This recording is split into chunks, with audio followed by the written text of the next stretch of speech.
Okay. That's not too echoey, is it? We're good? Okay, we're gonna go ahead and get started. Oh, you just gotta mute that sound. Perfect.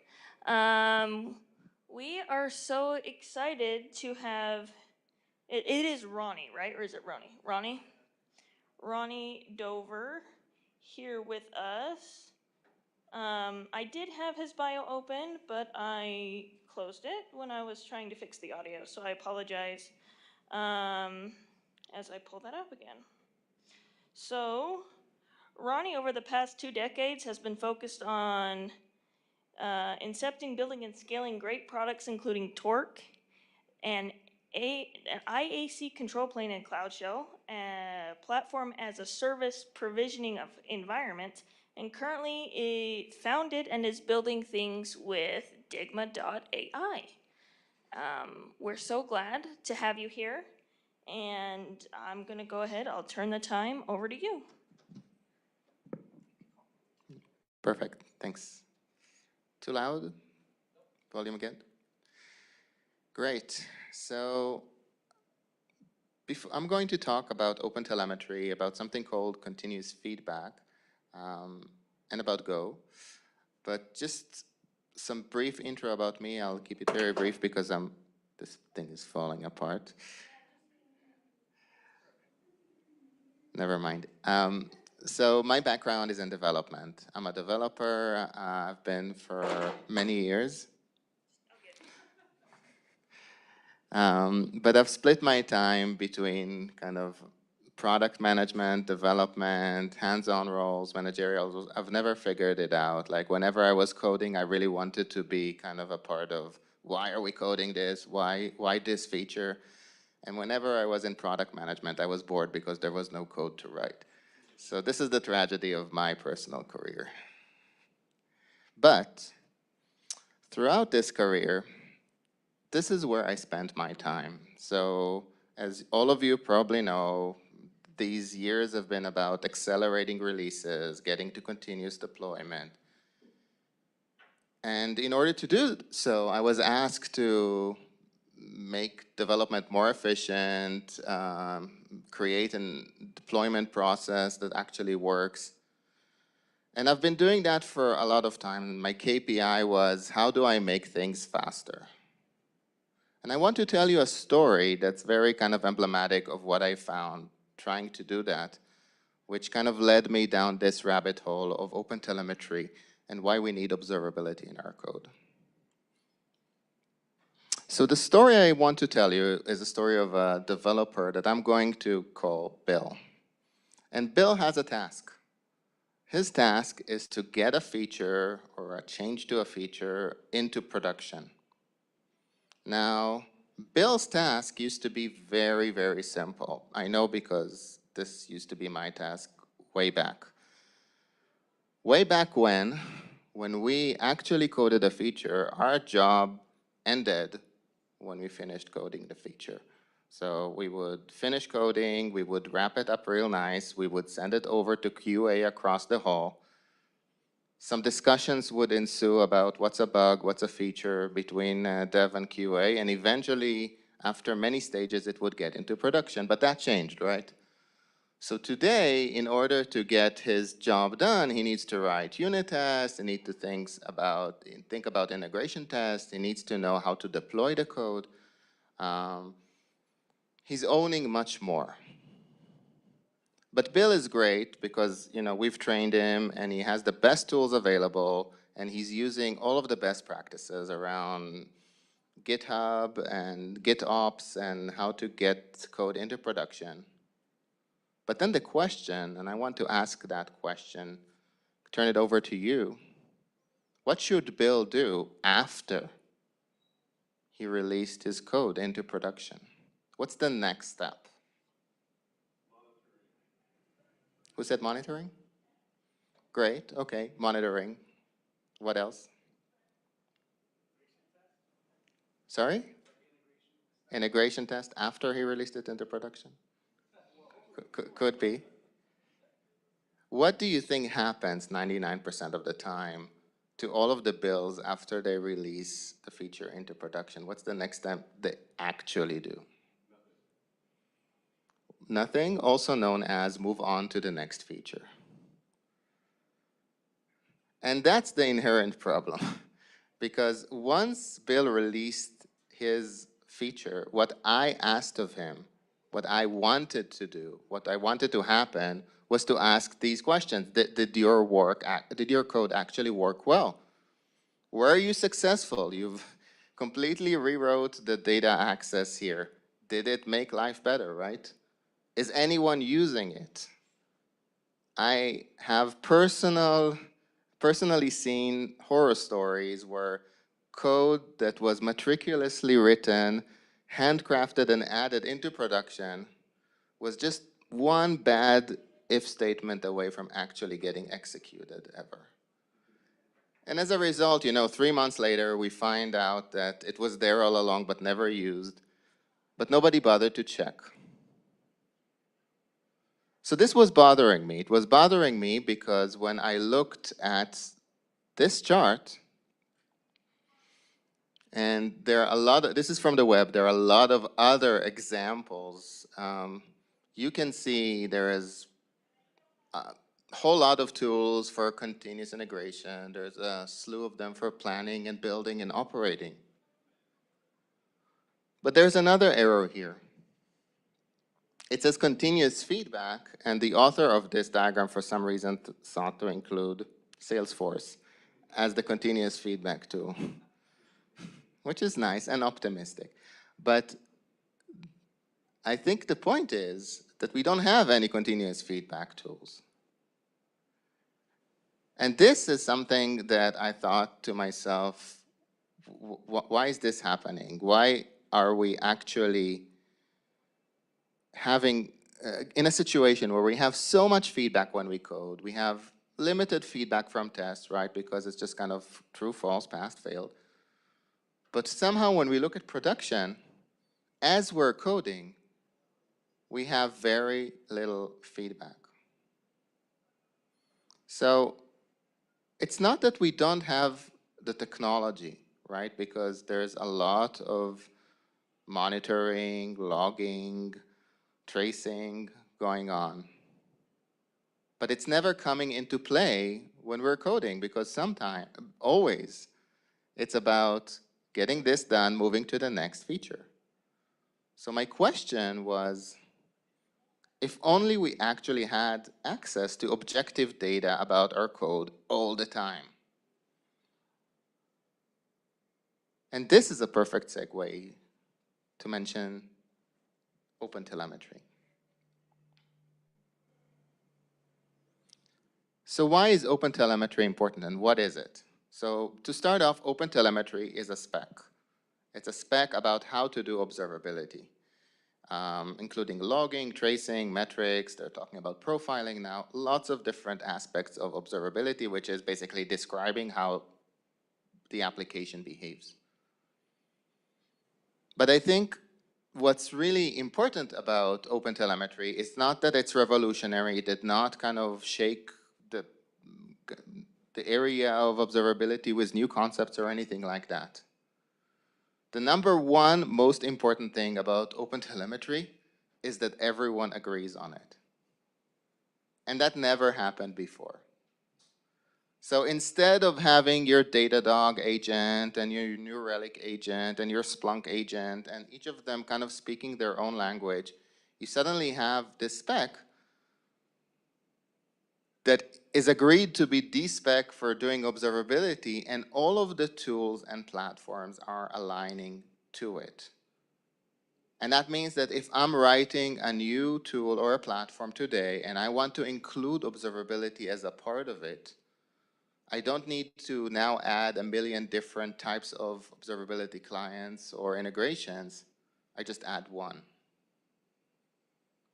And what we've seen with that is that it's proliferated and today is included in most platforms that you may know. So if you're using Echo or MOOCs or gRPC, it doesn't matter. All of them have OTel today included out of the box. And what that means for me is that I don't need to worry about it. I just need to turn it on. It's basically almost included out of the box. And we'll see how to do that. The other thing that's important about it is that it's open. It's open source. So lots of tools can now come in and take this data that Bill was not using and nobody else was using and try to make it a bit more useful, because it's something that doesn't require these tools to know about this proprietary standard or the other. It's just something that's very easy to extend, and we suddenly have an ecosystem. So I've created some sample code. We'll look at it in a sec, but before we dive into the code, I just want to I wanted to make something that's a bit, has a bit of external component. So we have here kind of a Mux server, Postgres database, some external API we're talking to.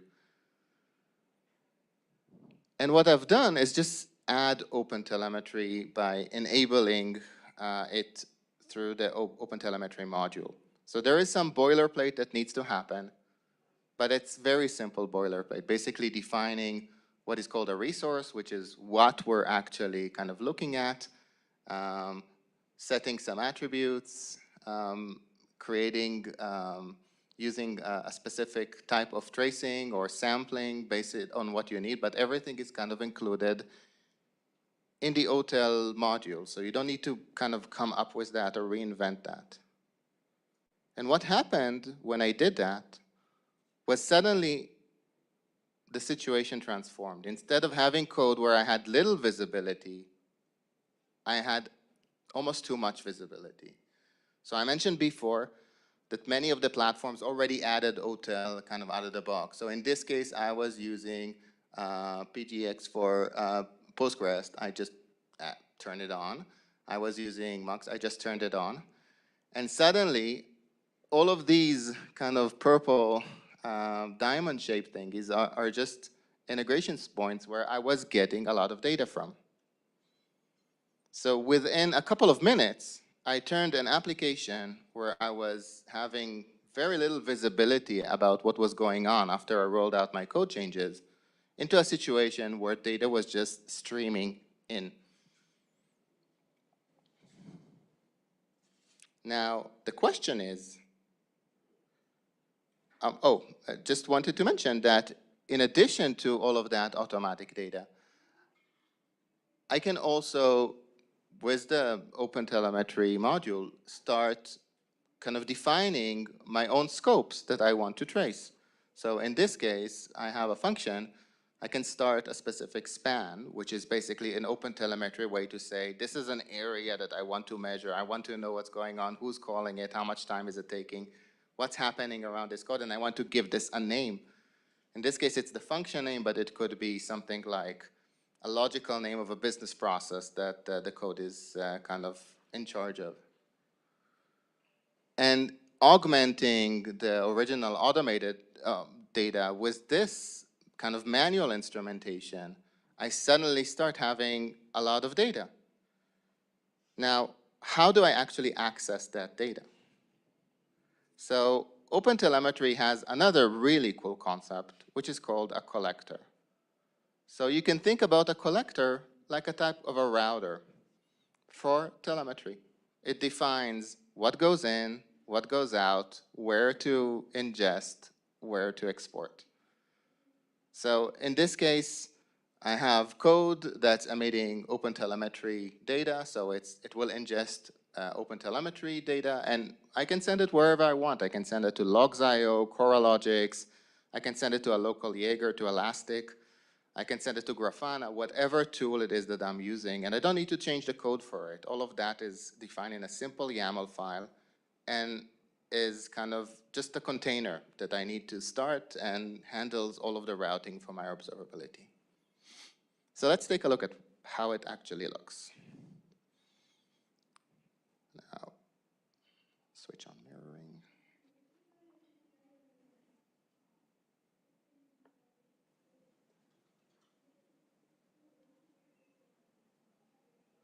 Yep.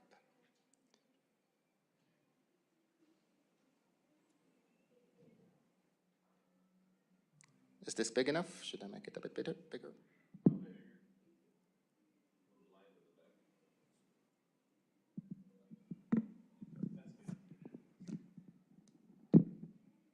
Okay. Perfect. So here is my sample code. This is just an application that I have running. The important thing is that I have set up OpenTelemetry in here, just running on a simple collector. What I had to do in order to do that was define a resource, as I mentioned, which is what am I monitoring, define that I'm actually sending it out to a specific address, and the observability itself is just a simple collector that will send it out to various sources. So, and the collector is just a container. You basically start a container, and now you have a router that's handling all of your observability. Now, when I start my application,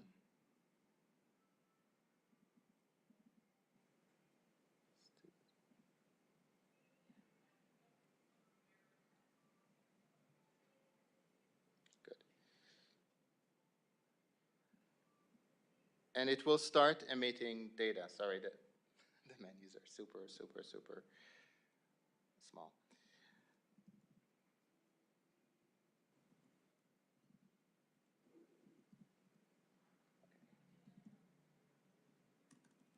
Then I will at some point want to see what those traces look like. And Jaeger is one of the tools that we have at our disposal. It's an open source tool, and what it does is it captures all of the traces from the code and basically shows me what they look like. So let me try to make that bigger. So for example here, I can look at a specific operation. Let's say it's the one that I've added. I can look at what a trace actually looks like, and I can see all the way, as you can see, from the request that was made to the database query that happened as a result of the code. So that part of the kind of problem is solved. The question is,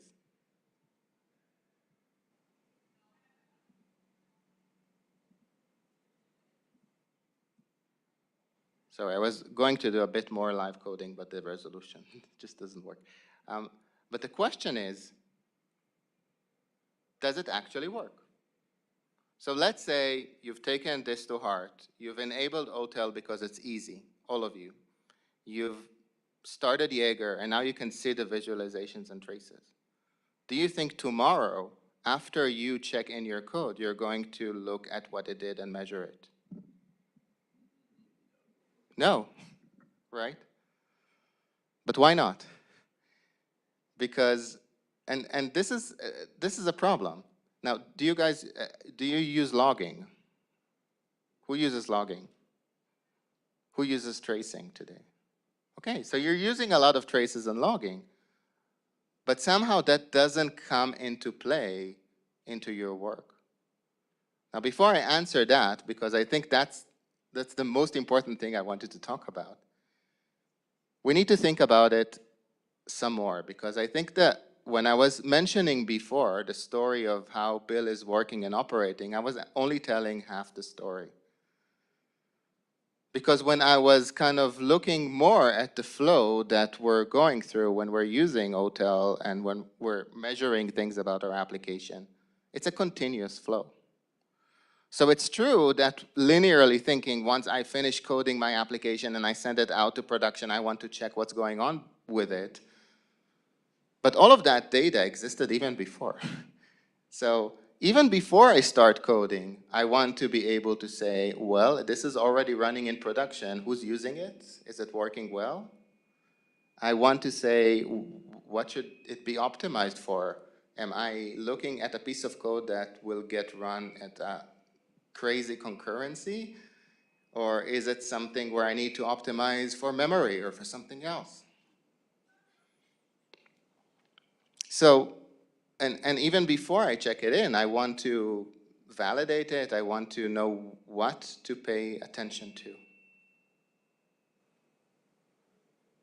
So I looked into what's stopping continuous feedback from happening. I talked to developers, a lot of them, and it was bothering me. It kind of became a personal project for me because I was seeing my team push to release faster, but essentially all we were doing.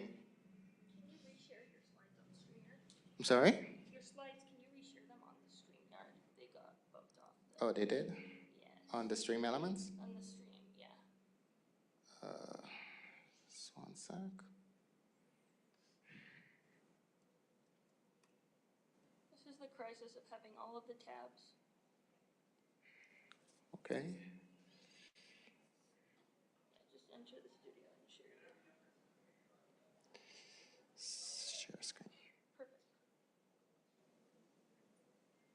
Thank you. Yep. You're good to go. Apologize for that. So what's stopping it? And I found out that it has to do with three things. Four, actually. The first one is expertise. So I just showed you a lot of raw data. But it's not enough, right? In order to know answer all of these hard questions that I was talking about, I need to be able to process that data. Now, it's not every day that we do statistics is this echoing for you too, or just for me? There's feedback, yeah. Just take your mute button. Sorry, the mic on StreamYard. I got it. Sorry, what? I'll fix it. Okay. You'll fix it? Anyway, so you need to be able to know what you're doing. Now, it's not by chance that I put here a picture of house repairers, because that's my personal kind of blind spot in terms of expertise. I'm terrible at that, and I will procrastinate the hell out of anything that has to do with house repair. But it's the same thing for observability. If I'm asking my developer, go look at the P95 percentile of this function and then see how it's changing over time, he's going to look all googly-eyed at me, and then he's not going to do it because it's the last thing on his worry list. So it's not happening.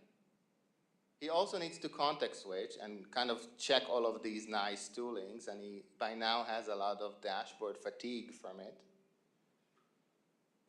And it's a very reactive process, right? Because if there is not an issue, he's not going to be able to do it, or he's not going to find anything, and then the next day, what's his motivation to check again?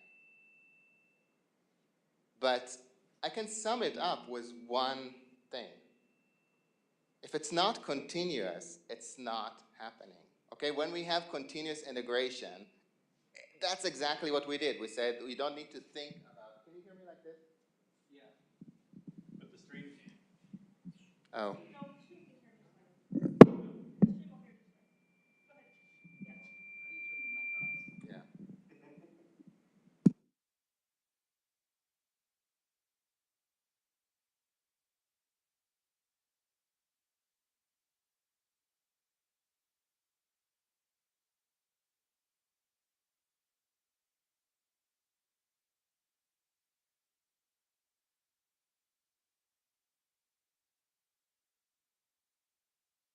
You think about putting into production, it needs to happen automatically once it goes through the pipeline.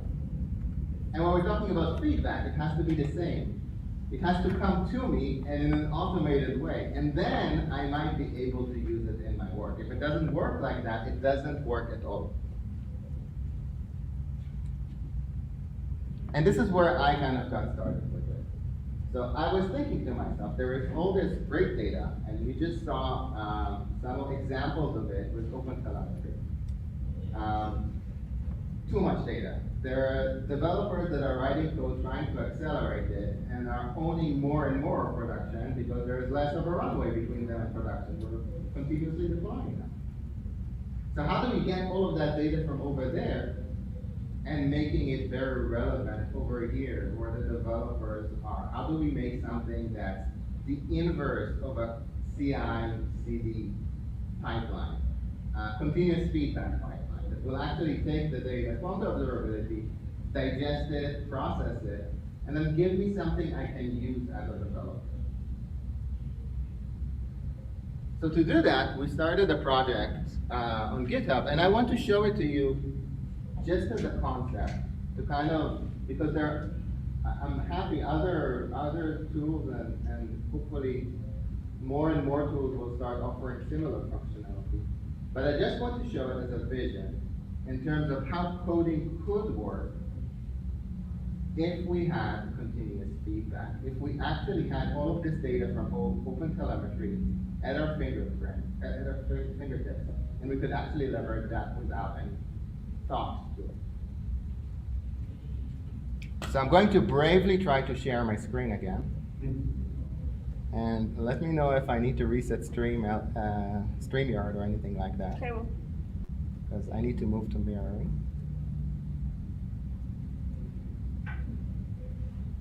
And I'm going to go into my same code. Hopefully the resolution is better now. And I'm going to show you this piece of code. And there is nothing in particular that's important about this piece of code. It's probably meaningless. It's doing a lot of things. But the question that I'm going to ask you is, as Bill, as the developer, what do you know about this piece of code? And the answer is you don't know a lot, right? Except anything that if you study it really hard, you might find stuff out. But I'll tell you when you will know anything about this code.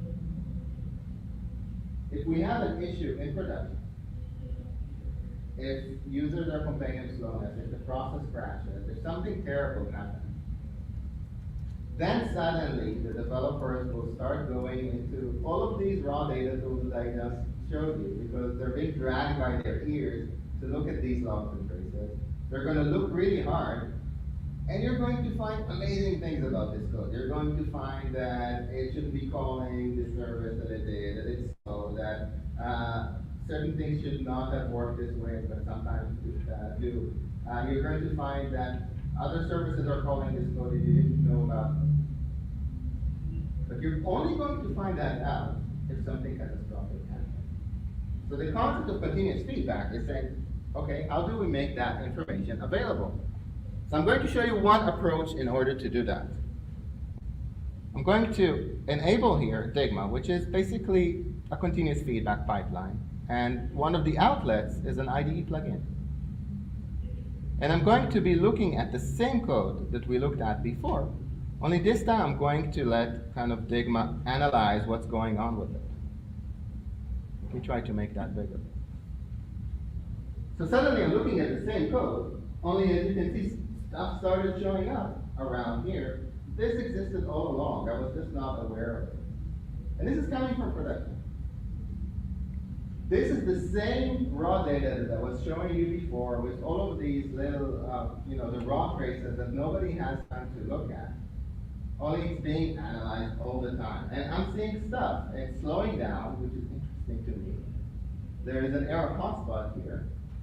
There is a possible issue of an N+1 select situation where it's doing too many selects because of bad modeling. And it's, in terms of concurrency, it's low usage, which is basically legitimate. And all of that different pieces of information, this is pretty noisy because it's kind of a contrived example, but it's still kind of something that I would probably want to know. And of course, I want to double click, see more information about how this code works in runtime. So suddenly, it becomes something that is as easy to use for me as find usages or IntelliSense within the IDE. Just another layer that describes this code that I want to make available to developers as they code. And if I want to look at a specific issue, I can always kind of examine that and see where that issue is happening and kind of explore what is the query that's giving me the issues and all of that. But the idea is that suddenly we've kind of torn the veil between all of that runtime data and the code. Now I'm showing you this product this is an open source project that we started where I'm showing you it not because I want you to use it specifically, but because I want to kind of open your eyes to the possibility that there is a different way to code in which we can integrate these insights as a part of our development process. that the observability doesn't need to live in dashboards, only to be consulted when something goes wrong, which is 99.9% of the time of how it's being employed today. It can be something that's always useful. If I'm Bill, I want to validate my changes work well. I want to understand the new changes that I'm making fit the requirements. I want to optimize for the right things. And I want to be aware of what I'm doing. When I introduce changes, when I review them, in every step of the way.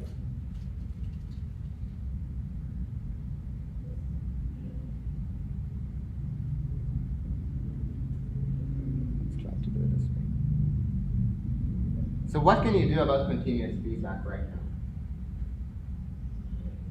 The first and most fundamental problem is none of the problems that I just talked to you about. So I talked to you about the technology. Well, there is OpenTelemetry to collect data.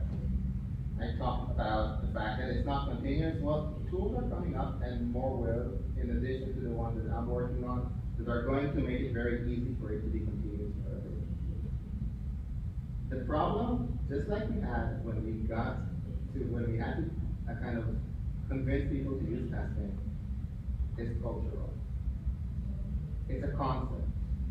Owning your code all the way to production is a point of view that takes time for people to accept. Just like it took time for me to move from, this is a piece of code, I'm moving it to QA, it's your problem now. And then it now takes time for developers to kind of accept the fact that it's not deploy and forget about it. It's deploy and continue to care about it. So owning your code is one thing that cannot be solved by technology. It's a culture, something that needs to be reinforced within organizations. But of course, none of that matters if you don't collect data in tracing and if you don't use continuous feedback to make that accessible. The other thing has to do with ceremony. So how many of you today are using Scrum? How many Kanban? Some other, I'm sure many of you are using other methodologies. And there are many rituals that we do within Scrum or Kanban. We do Scrums, and we do dailies, and we do all sorts of things that are ceremonies that come to enforce certain practices. How many of you have feedback with you? None, right? What's the feedback is? But if we don't stop, let's say once a week, and we say, these are the features we rolled out, what feedback do we have about them? Not from users, product manager. You know, product, as a product manager, I can tell you, product have that nailed down. They have huge amounts of, infrastructure and tools that tell them whether users like the feature or not. But I'm talking technical features. So asking ourselves, what do we know about this feature? Is it working well? What do we need to still fix about it? If we don't do that, we start accumulating technical debt, and it just becomes a part of the pile of things that we will not care about until it goes in our group. The last thing you can do is join the thing. So continuous feedback is something new. It's something that people are just talking about it. We've started a new community around the concept of continuous feedback and the different tools that are available. And I'd like to invite all of you to join the platform. It has, right now, being a new community, it mostly has some tools that you can use, a lot of different open source tools from Jaeger to Prometheus, guides and people who wrote blog posts about their experience. But we're starting to have some discussions there as well. So it's a very interesting place if you do want to kind of join in the thinking in how we can actually make continuous feedback happen. So here's the Slack channel link. You're all welcome to join if you want. I'll also send that in the link. So I have to leave pretty soon, but I do have time for one or two questions.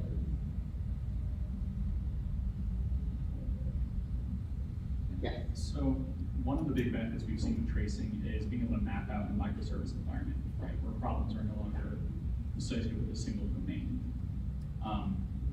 it's hard for me to kind of picture how to transition that to a developer experience, right? Where if you're working with multiple projects and you're interacting. Have you given that much thought about? Yeah, let me tell you a few examples.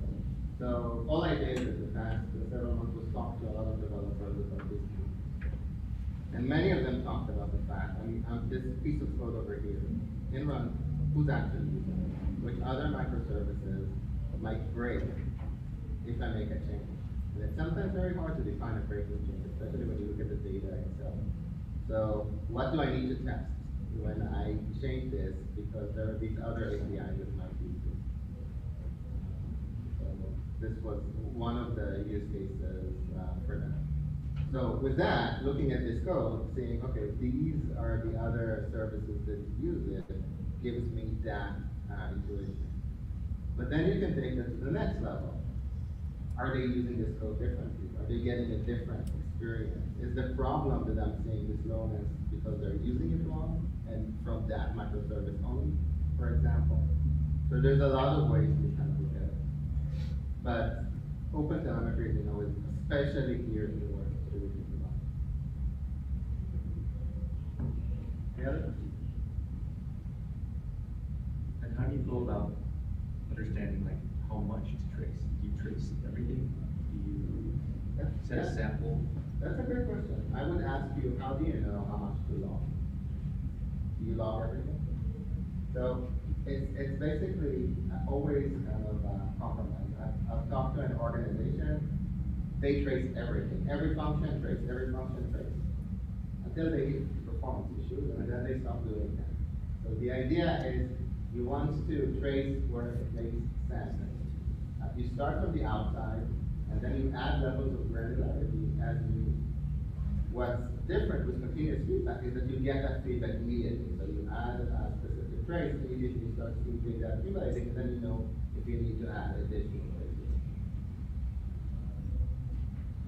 Perfect. So I really enjoyed talking to you about what I'm doing and about OpenTelemetry. And if you want to reach me, I'm at Gophers, at Twitter, and then all of my details will also be on the website. Thank you.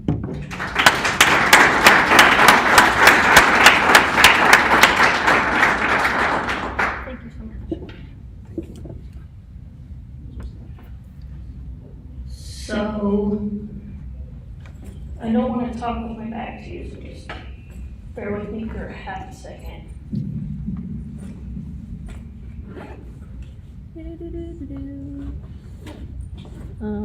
Desktop, download, there it is.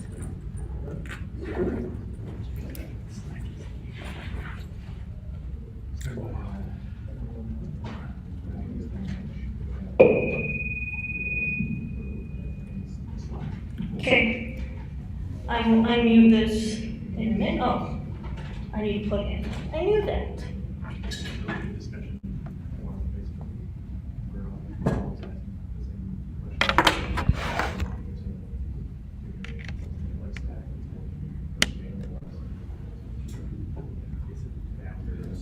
Okay, and there we go. Cool. In this room, oh, let me fix this. Exit full screen. Can I?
Hi everyone!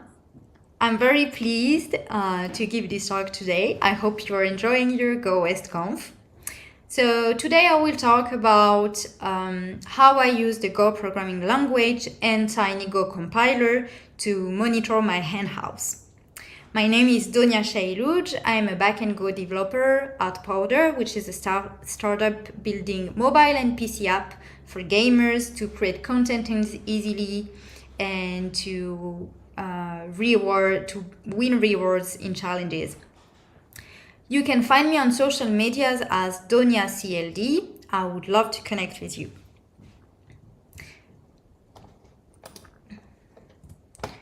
So today I will talk about what is my ideal henhouse and do a brief introduction to TinyGo so you get the basics. And I will show you through a demo how I use TinyGo. And finally, I will wrap up with the things that I learned and what are my next steps in this project. First, let me introduce you my hens. So there is Francine at the back and Bleuette at the front, and you can see their hen house. There is an open and closing door system that is automated, but I actually bought this system. And I wanted to upgrade the hen house by building something by myself. The first and easy step was to monitor the temperature and the humidity.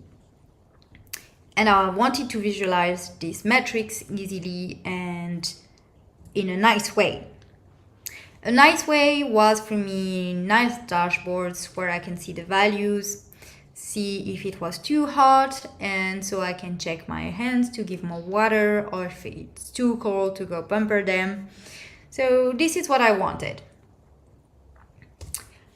First, let me introduce you what is TinyGo.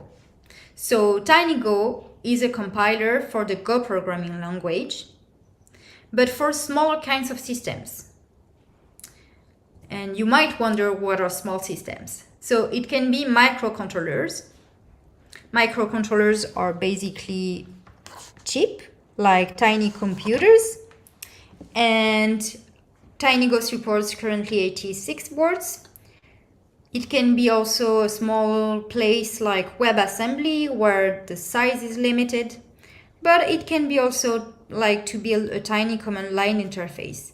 Basically, a small system is a place where the size memory is limited. I wanted to show you how TinyGo began. So here is a history. First, Ake, the initiator of TinyGo, was exploring existing projects because he wanted to build like some LED blinking system. But all the projects were not satisfying for him. It was too slow or not enough performance for him. So he decided to write a new compiler, TinyGo. And the first version of TinyGo was released the 1st February of 2019. And a few days later, Ron Evans, who is another contributor of TinyGo, presented it to FOSDEM conference. Later in the year, TinyGo had many starts, many contributors, and many commits. And it was the beginning of a rising project. People were adopting TinyGo for side projects. For example, here you have the Aurélie Vache Game Boy Advance game with Go and Gophers. And it's even used now in the industry, especially for WebAssembly. So how TinyGo is made? So it's a compiler, and you can see a compiler as different layers transforming Go source code into an executable binary. So here we have two boxes. The first one corresponds to all the layers that are the same as Go. The Go programming language has its own compiler and its own libraries. And this is this box. Then we have a specific layer to TinyGo. It's LLVM optimizations. So LLVM, it's a project of different libraries and reusable compilers. and it's doing different optimizations here. So at the end, the executable binary is smaller than with Go. So let's see an example. Here I have a program which is a hello world, very basic. And if you build it with Go, the size of the binary is going to be 1.8 megabytes. And if you do it with TinyGo, it's going to be 29 kilobytes. You can see that the difference is huge. And it's very important for the embedded world. We'll see that in the demo later.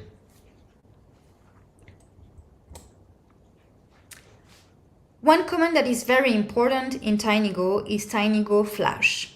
So it compiles the program on your computer, then it writes it on the chip memory, and finally it runs it on the chip.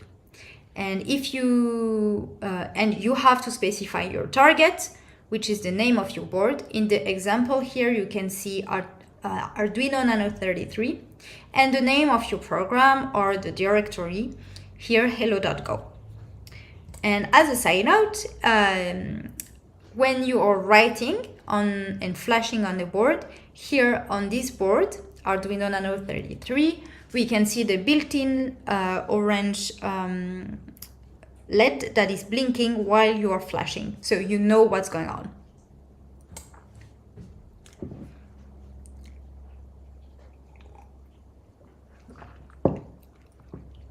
When you are writing code, you need to debug it because it's never working the first time, or you want to know what's going on inside. And while I was doing this project, the easy way that I found was to add println in my program. And I'm gonna explain to you how you can actually read this output on your console. It seems trivial like this, but it wasn't for me at the beginning. So first I have my board. I plug it to my computer through USB, and here it's creating in your computer a new serial port. If you're on Linux, it's going to be in /dev/tty, and if you're on Mac, like me, it's going to be cu.xxx. And a serial port is a connector by which a device sends data 1 bit at a time. So if I have println here in my code on my Arduino, it's gonna send these values to the serial port. But I wanted to read from the serial port.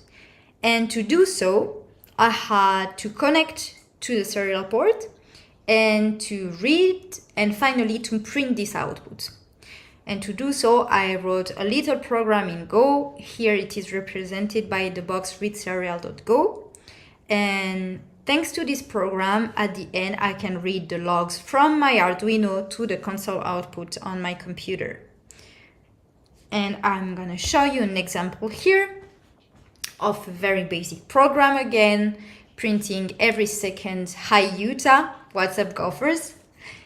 So if I run it with Go, you can see the two first line of logs and the time where I run this program. And the second block is with TinyGo, when I flash this program on my board and then I'm reading from the serial ports, you can see the logs, but you might notice that it's beginning at 1970, 1st of January, which is 0 Unix time. In fact, on my Arduino, my board, I don't have synchronization time. So each time I'm flashing my board or resetting it, the time is beginning at 0 Unix time. So be careful with that. There is also with TinyGo a built-in debugging tool for binaries on chip. It's based on GNU Debugger, which is used for Clang and C language. And the problem is not all the boards are providing a debug probe on it. So you might not be able to actually use the debugger of TinyGo. But if you have it and you're using also GoRoutines concurrency, you can observe like the scheduler and all the steps, so that's very interesting. And here is an example again of TinyGo GDB command. You have the target, which is microbit. It's a board where there is a debug probe on it. So you can see that the program is halted at the beginning, and as any debugger, you can continue, pause, add breakpoints, etc. We talked a lot about TinyGo, and I wanted to, because I wanted to have, like you, to have the basics. So now let's go back to my project, and here is the hardware that I'm using. You have the Arduino Nano 33 IoT and the DHT22, which is very basic sensor to measure humidity and temperature. And they are plugged thanks to 3 wires. We have the data, so you can ask the DHT for measure, you can send instructions, and the DHT can answer and send the data over.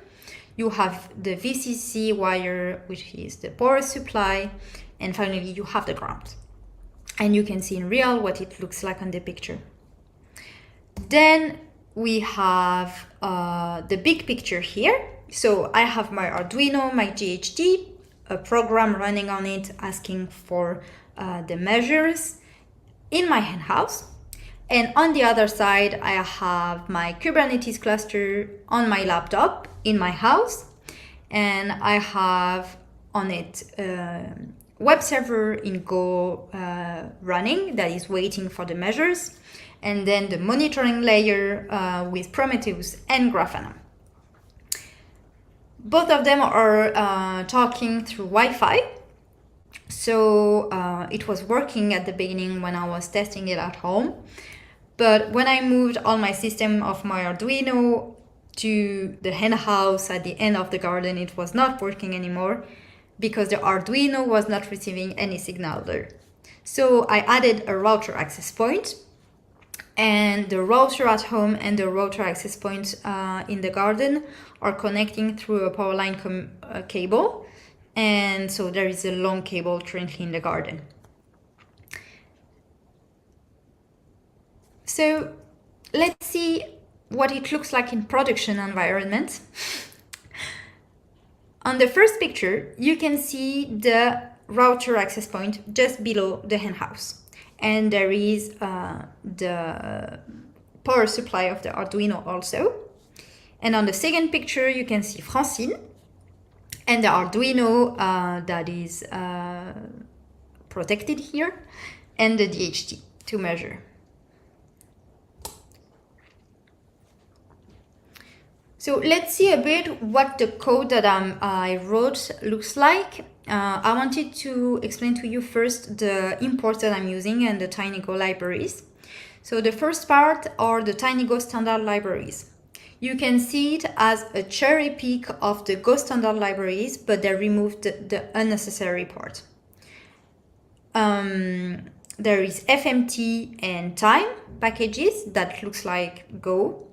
And machine is a TinyGo specific package that lets Go know how to talk to the board and set instructions. On the second part, we have TinyGo drivers, and they are very useful to map all the hardware commands, so you don't have to manipulate bytes, but you can use interfaces. For example, on DHT, I can do dht.read measure, and below it will send a request to the DHT with the proper bytes, and it will return what I want. Then I have net driver that is sending TCP request, and finally Wi-Fi Nina that is an interface to connect to Wi-Fi. I will not show you the full code. It's on my GitHub if you want to check, but here is the pseudocode. I will explain to you what I'm doing. First, I'm setting up my device. I set up the right pins. I set up the right Wi-Fi SSID. And in the second step, I'm connecting to the access point.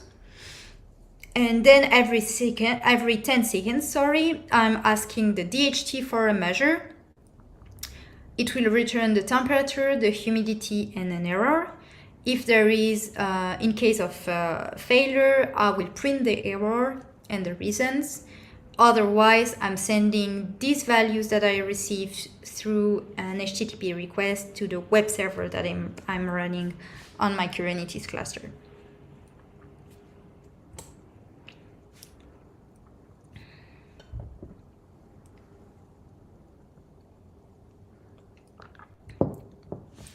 So I will not show you the full code, of the Go web server. We probably all know how to do it.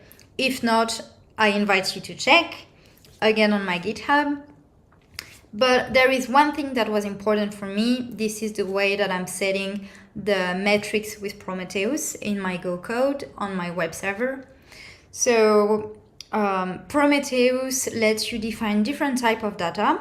You can have histogram, for example, and here I'm using gauge, and I'm setting 2 gauges, one for the temperature in Celsius, and the second one is the humidity in %. And then I'm registering them. So each time I'm receiving a new request from the Arduino, I will set up these new values, and we will see right after in the infrastructure how it works. So again, I have my Arduino at the bottom sending a post HTTP request with the measures to the web server. But I needed an Nginx ingress to expose my web server outside of my cluster so they can actually communicate together with the Arduino. And for the metrics, I implemented a service monitor to instrument the app server and to scrape the app metrics. Then all the sensor values are sent to Prometheus, to Grafana, and at the end I have my dashboards. So I guess it's demo time.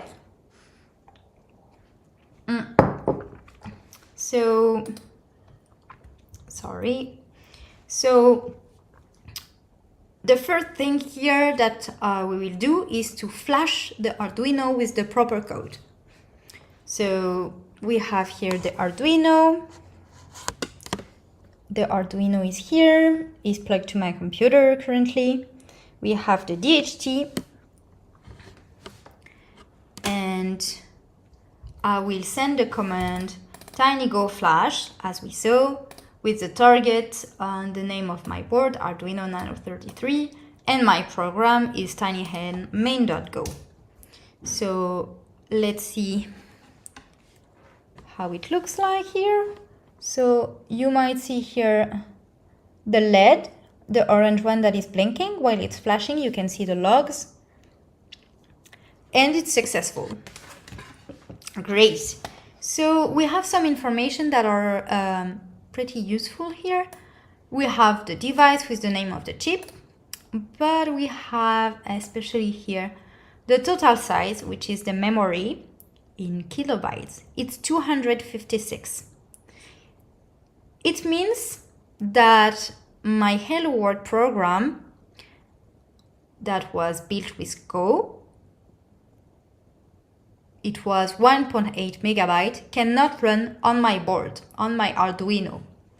So that's very interesting here, because you can see all the importance of actually doing all this optimization for the memory size of the binary at the end. So now we have done this. I have my program that is running on my board, and we want to verify if it's working. To do so, I have some logs and println in my code, and I will read from the serial port to show you if it's working or not. So let's see if it's working. Yes. So what you see here is the number of the requests. So this is the 7th because we missed some of them before when I just flashed. I was talking, so there is a little bit of delay, what you can see. Then we have this first line here. So this is the logs after the request to the DHT. So you can see that the temperature and the humidity are taken, and then we are sending this request, a new request to the web server on the Kubernetes cluster with the values. So now we have seen this.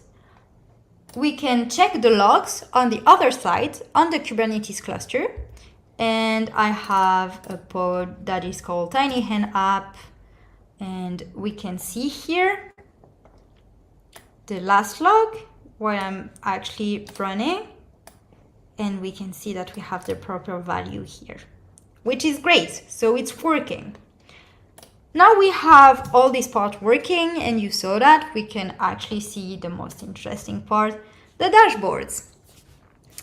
And we have the humidity on this side and the temperature on the other side. We have the minimum value, the average one, the max one, and the last value. And here we have the graphs that are very useful to just check at a glance what it looks like. And we have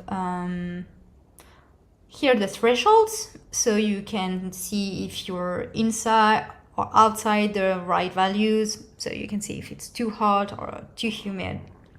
And below it's just tables. It's just for me because I found it easier when I was debugging to have the tables to see the last values if it was corresponding to the one on the DHT logs. So now we have seen this.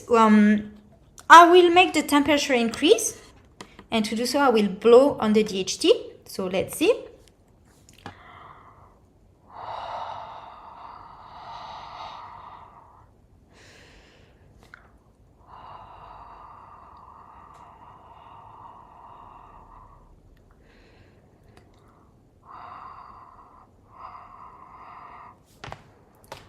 So are we good?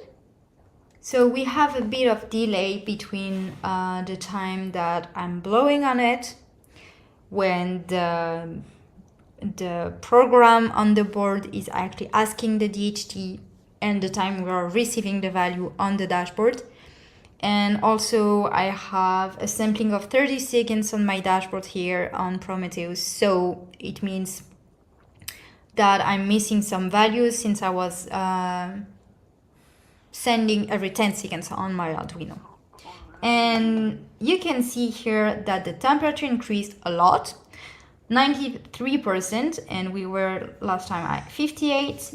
And the temperature, we will not see a very huge increase because the temperature part is less sensitive than the humidity on the sensor. So that's why. So that's more impressive, I would say, on humidity side. So I hope you enjoyed this demo and that I didn't lie, it's actually working properly. So let's wrap up now.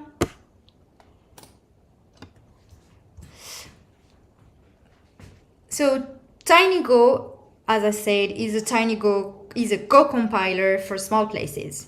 And you can use the main command TinyGo flash if you want to write on your microcontroller, precising your target and the name of your program. There is many examples in the TinyGo drivers repository. This is a treasure chest. It's also open source, so you might encounter some bugs sometimes, but on my side, it was interesting because when I was playing with the DHT for the first time, I found a bug, so I could fix it, and it was my first contribution to TinyGo. So I invite you to check and contribute if you want to. I don't have any strong recommendations about hardware, but I know that SMD2151 boards chip are very well supported by TinyGo and LLVM. And the last board also from Arduino, the RP2040 is the Raspberry Pi 2040 is great. And if you don't want to invest, you can use the TinyGo playground. It's very useful just, you know, to grab like some stuff about TinyGo and boards.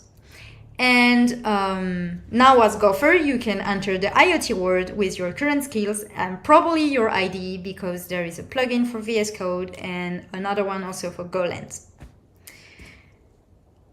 As you have seen along this presentation, my project is pretty experimental and I would like to improve it. First, I would like to use async protocol, probably with MQTT, because I don't need like HTTP really for the moment. I would like to get rid of also of the long cable in the garden and invest in a long-range Wi-Fi board would be great. And I would like to see my dashboards from everywhere. So deploying in the cloud could be great, and also adding alerting. And long story but short story. Once the fox came, and he took some chickens. So I'd like to add a fox detection system. I had already some suggestions, and this is something I would like to work on it for my next project. Thank you a lot, and again, I would love to connect with you on social media. You can find me especially on Twitter as DoniaCLD, and there is my GitHub repositories. And I would love to have your feedback and your question about it. Don't hesitate to join the Slack channel, TinyGo in the Gopher Slack, and you can ask all your questions and just see what's going on there. Thank you.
sit close enough to make faces at AJ, is that what you said?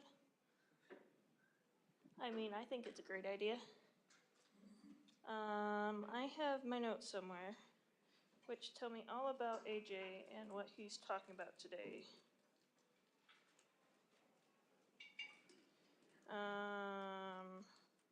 There it is. AJ O'Neill is a good friend of mine. We met, AJ is a meetup organizer like me. Pretty sure that's how we met. We met at a meetup or something. He does the Utah Node.js and Utah Rust. And they're both great meetups. I went to the Rust one. I spoke at the Rust one. That's true. I did. So, a good thing. So today, AJ's going to be talking. The title is it Go's Greatest Hits? So I retitled it to Hello Go Grand Tour of Tooling. Hello Go Grand Tour of Tooling will be AJ's talk. And it is all about Go tools and how to use them and not use them. Mostly just how AJ thinks they should be used, right? Well, and the official way to use them. The official and the prescribed way. Yeah. All of the things. And so go ahead, give AJ a round of applause, and we'll let him go.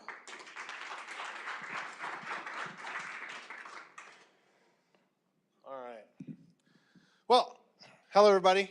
Welcome. I'm glad to see you all here, and I'm really glad that we have a good chunk of time to spend together. I gave this presentation once before. I've tried to incorporate a little bit of the feedback, so some of the slides might actually be out of order. That's okay if we stumble or something.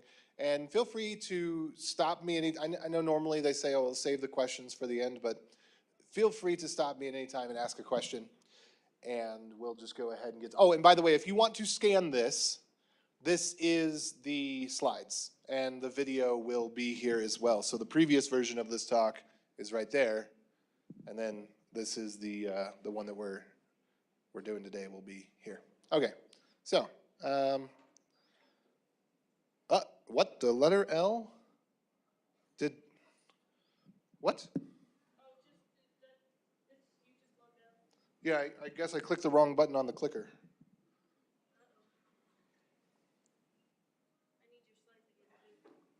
What happened? Okay, so I need to. Okay, present.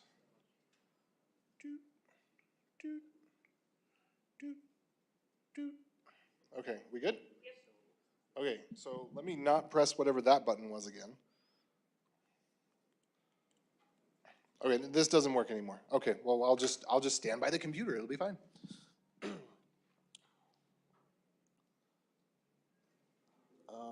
No, no, no, no. Right out the gate.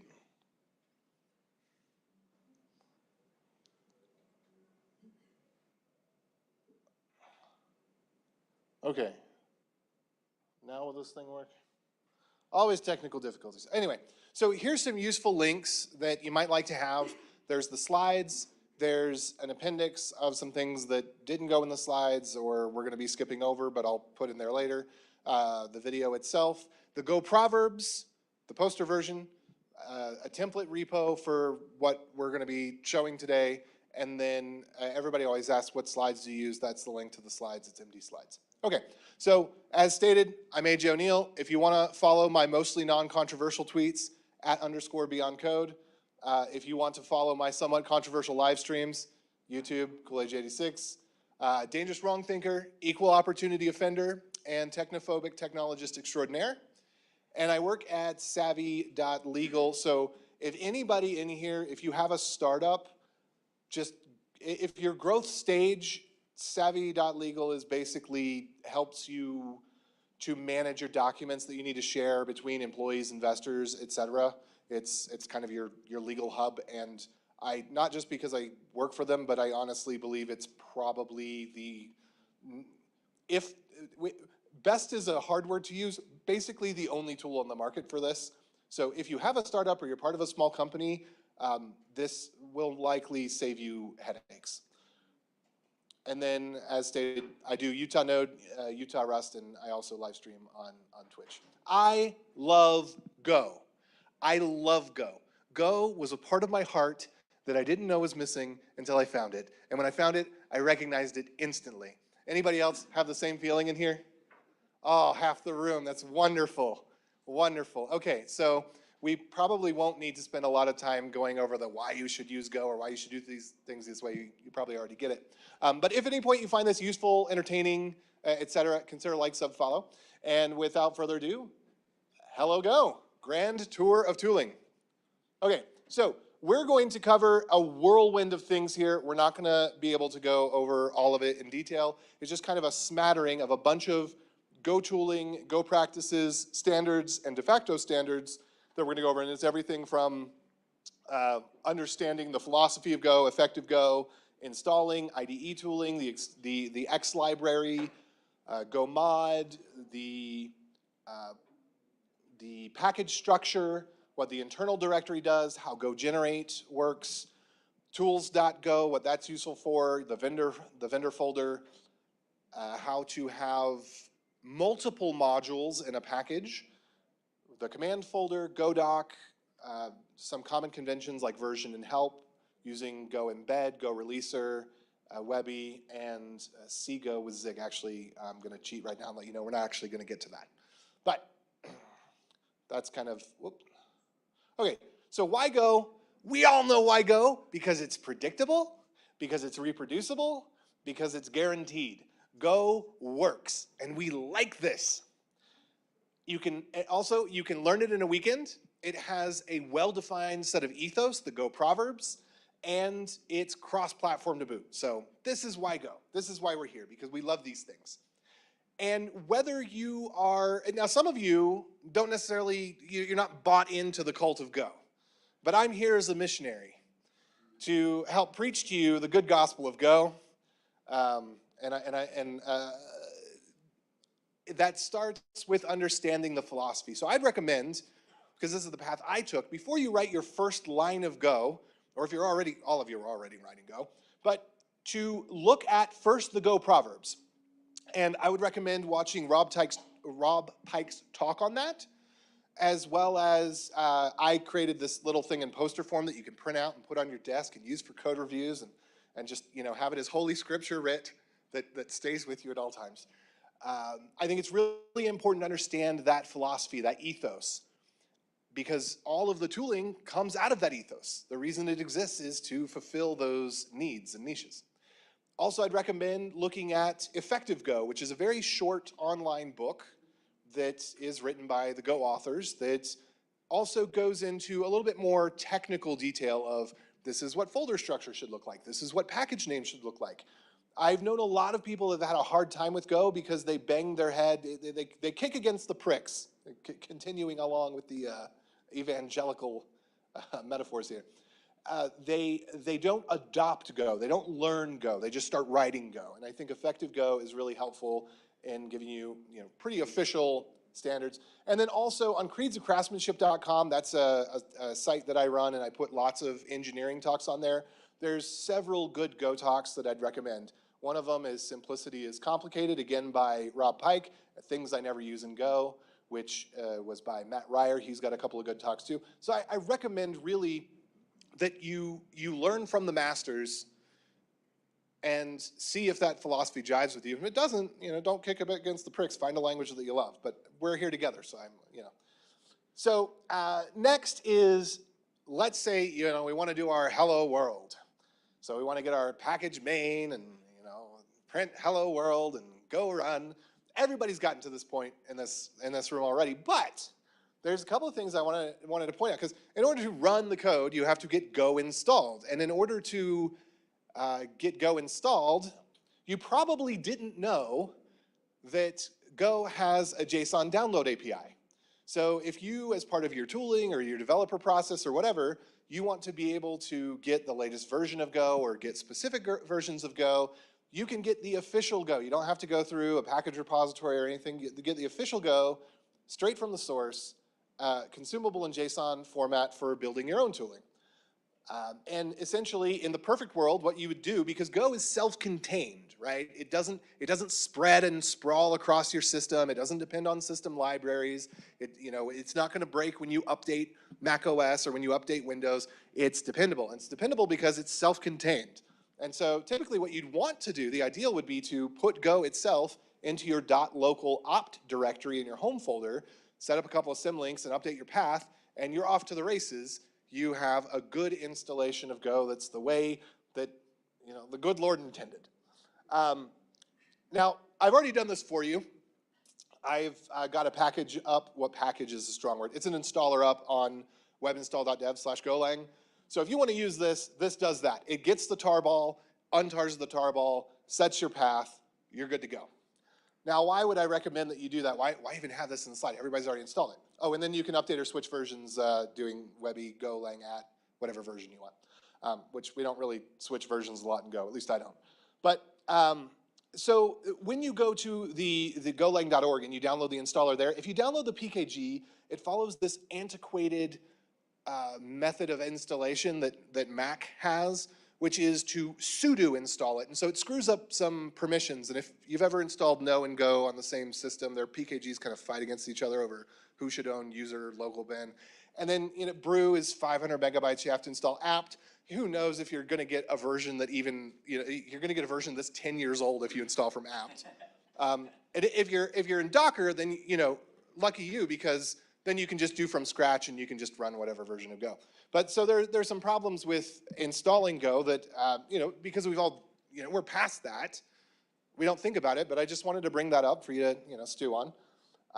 Next, IDE stuff. Very quickly, very simple, because IDE stuff is pretty much all baked in, right? You open up VS Code, it asks you a couple of questions, you click yes, yes, yes, and again, you're pretty much off to the races. The tooling's pretty well built in. But if you happen to have Vim, and you'd like to just kind of have that quick and easy IDE setup that you could, you log into a new machine or something, Vim Essentials and Vim Go, and you've got an IDE in Vim. And if you've got VS Code, it's a little bit harder to do the remote thing, but you've got your tools there. Okay, so you get your IDE set up. That's pretty much sets up itself for very, very low overhead there. And then the next thing is I want to talk about GoX, the extended library, because a lot of the tools that you want to use, or hopefully that you'll want to use once you know about them, if you don't already, are in there. So there's, most of the packages have no scope. It's just quotes, fumped, right? But then there's this stuff like golang.org/x/crypto and stuff like that. So there's basically 3 different types of extended tooling in Go. It's for, it's not just not important enough to be part of the official Go, but it's off of golang.org/x, so it's official enough, right? So things like Go Please, this is the language server. This has to be installed for your IDE to work correctly. If you don't have it installed, then you're not going to get your autocomplete and your hinting and your error messages aren't going to be correct. Go Imports, if you don't have this installed, then you're not going to have, every time you just start to type a package and function, Go Imports will just boop, put your import in there for you. As long as it matches something that you've imported before, it'll just get it in there for you. Then we've got GoDoc. If you write your comments in GoDoc style, you can just run GoDoc and boom, you get out the website that's the same as what you get at package.go.dev. Yeah. And then you've got some dev-util stuff. Now, I found out there's a fair number of people who don't know about all of these, but Stringer, for example. Stringer is basically allows you to have enums so that the value or that what you type is its value. So if I had fruits and I had apples, oranges, and bananas, Stringer basically allows you to define an enum where the value of apples is the string apples, the value of bananas is the string bananas, and so on. You got stuff like GoDoc, embed. We'll talk a little bit about embed. And then you've got your special purpose libraries like I was talking about earlier, where some of these, they're just not proven enough to end up in the standard library yet, or they're too platform specific, but they may end up in the standard library. So a lot of your crypto stuff, there's internationalization in the text package. There's just a bunch of stuff. Just go to golang.org/x and kind of explore and see what you have there. But you'll see these tools that I've just talked about, as well as packages that will come in really handy if you're not familiar with them. Okay, so now we get to you're going to open your editor and you're actually going to create a program. So now we're getting to the grit of it. Go mod init. Hopefully everybody knows about go mod init at this point. I know it was kind of slow moving at first, but it's been out for several years now. But you're on go mod init and you give it something that's URL-ish. And that is how you start your own package. If you are writing Go code where you don't have a go mod init, I don't know. Is anybody not using go mod init for their packages? Okay, we can just skip right ahead then. Okay, and then go mod tidy is anybody not using go mod tidy? All right, well, y'all are all on the ball. So I think I can just kind of skip past that there. Whoops. A little bit of lag. Okay. Go right past that. Okay, we can also have, that's a slide that's out of order. Okay, so let's look at the anatomy of our project. Once we've initialized it, initially, in the simplest case, you got something like this, where your package is called hello.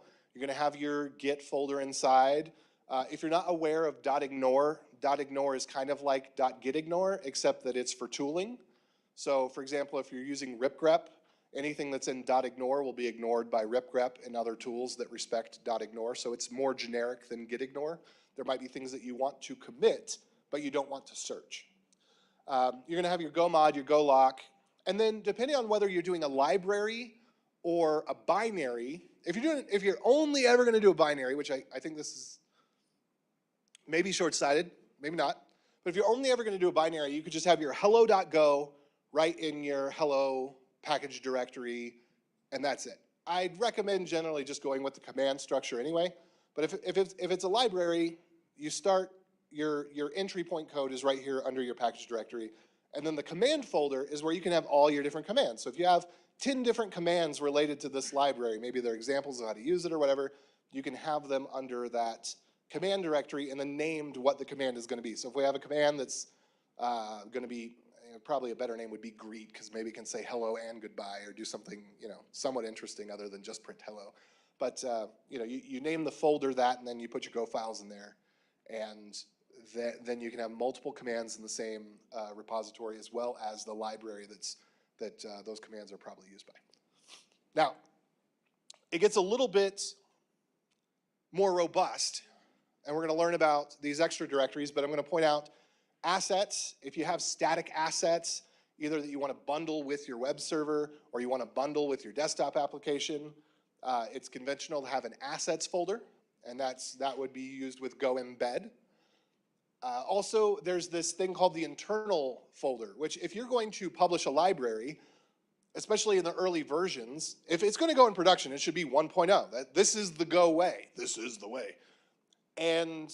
But there's a lot of stuff that we just don't want people to have access to. We want to say, look, this is internal implementation details. I don't want you to feel like you can be dependent on this because it's going to change.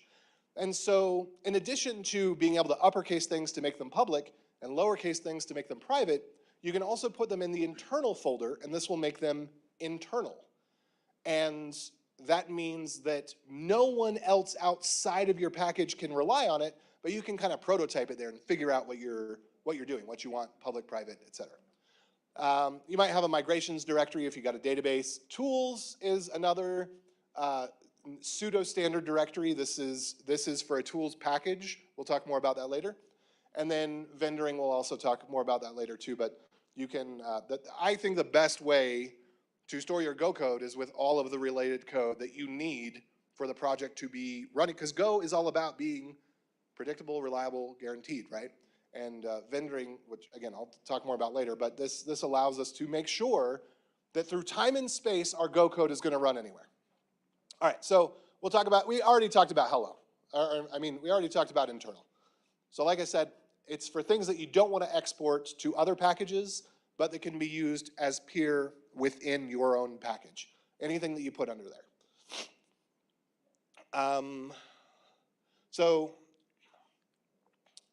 it is, yeah, we already talked about this. It's experimental stuff, it's unstable stuff, it's stuff that you don't want to be protected by your 1.0 guarantee. That's what internal's for. It's kind of privy. All right, let's talk about GoGenerate. So I mean, it just makes me so sad when people talk about make and they're using Go. Make is bad because one, it's bad, and two, it's not cross-platform. You can't expect make to work reliably between Linux and Mac, and certainly not Windows. You're gonna have somebody install the entire GCC toolchain just in order to run some sort of convenience command? Please no.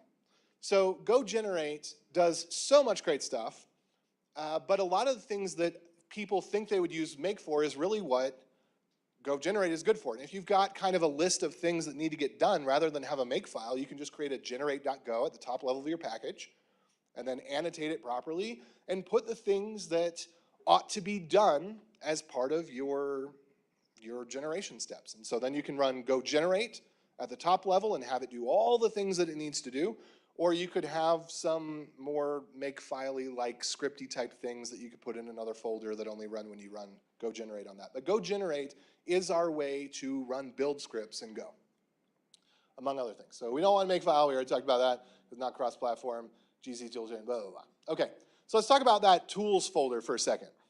So I mentioned Stringer. And Stringer's great because I don't think the API of it has ever changed since I heard about it. But there's a lot of the Go tooling that does get updated over time. So was anybody around for the switch to Go modules? All right, so about half the room, okay. So you've experienced the pain of this, at least in that, where you probably had some tooling that relied on the old way, but you're trying to transition a package to the new way, and things would get really confused about how dependencies were supposed to work and stuff like that. So your tools package allows you to identify specific versions of a thing, particularly tools, meaning things that you would run, like Stringer or like GoDoc. And what you do is you give it a build tag. You can't use ignore because the build tag ignore actually will make the thing ignored. And we don't want to ignore it. We just want it to be, we want it to be within our versioning, but outside of our building. And so you put this Go build tools up at the top and call your package tools, and you can put your imports there of things that you want versioned. So again, Stringer's kind of a poor example because it's been so incredibly consistent throughout the years. But if you have any tools where you want to rely on the specific version of that command, you can list that in your tools package. It'll get locked in your go.mod and your go.lock. And then you can run that with GoGenerate or whatever else, and you can be guaranteed that 10 years from now, if that tool has been evolved 7 times and has a new command line options and something's been deprecated, you're going to be unaffected. You don't have to worry about whatever version was installed on your machine at that time. You can be guaranteed that whether it's going through a CI/CD deployment or you're sharing with a coworker, no matter what version they have installed locally, when they run the GoGenerate or any of the build or tooling process for your repository, they're going to get the version that you used that you know works. And so here's an example of how you would use that with GoGenerate. So you GoGenerate, go run, mod vendor, which I don't think that's necessary anymore. I think that's now the default as of 118 or what, I don't even, are we at 118 or 119 right now? 119, so I'm behind the times. So I don't think you have to put that mod vendor anymore, but in some of the older versions of Go you did. And then you can just give the package, the import path to the tool that you want, and that's going to use the one that's saved in your vendor folder, and it's going to use, or if you don't have the vendor folder, anyway, it's going to use the correct version of it, so you're not going to get bumped up by that. So let's talk about that vendor folder real quick. So again, vendoring, the purpose of it, yeah, it bloats the size of your repository. Yes, because you're pulling in a duplicate copy of all the code you depend on, but this makes it predictable and reproducible and guarantees that whether it's a CI/CD environment or a coworker or a new machine, that you're going to get the exact same results every time. If somebody commits info side and they delete all the repositories, you're not going to be affected. So whether it's stupidity or maliciousness, you don't have to worry about it. So all you got to do to have Go use vendoring is to run gomod tidy, which is going to read through all of your packages, including your tools package, and then it's going to download, well, I guess your code probably would have already been downloaded, but it's going to copy from the global location where it already downloaded it into your vendor folder in your project. And then you commit that folder, and you put that folder in your .ignore, not your .gitignore, so that it gets committed to the repository, but when you do ripgrep or some such, your tooling doesn't go look through the vendor files and muck up your search results and stuff like that.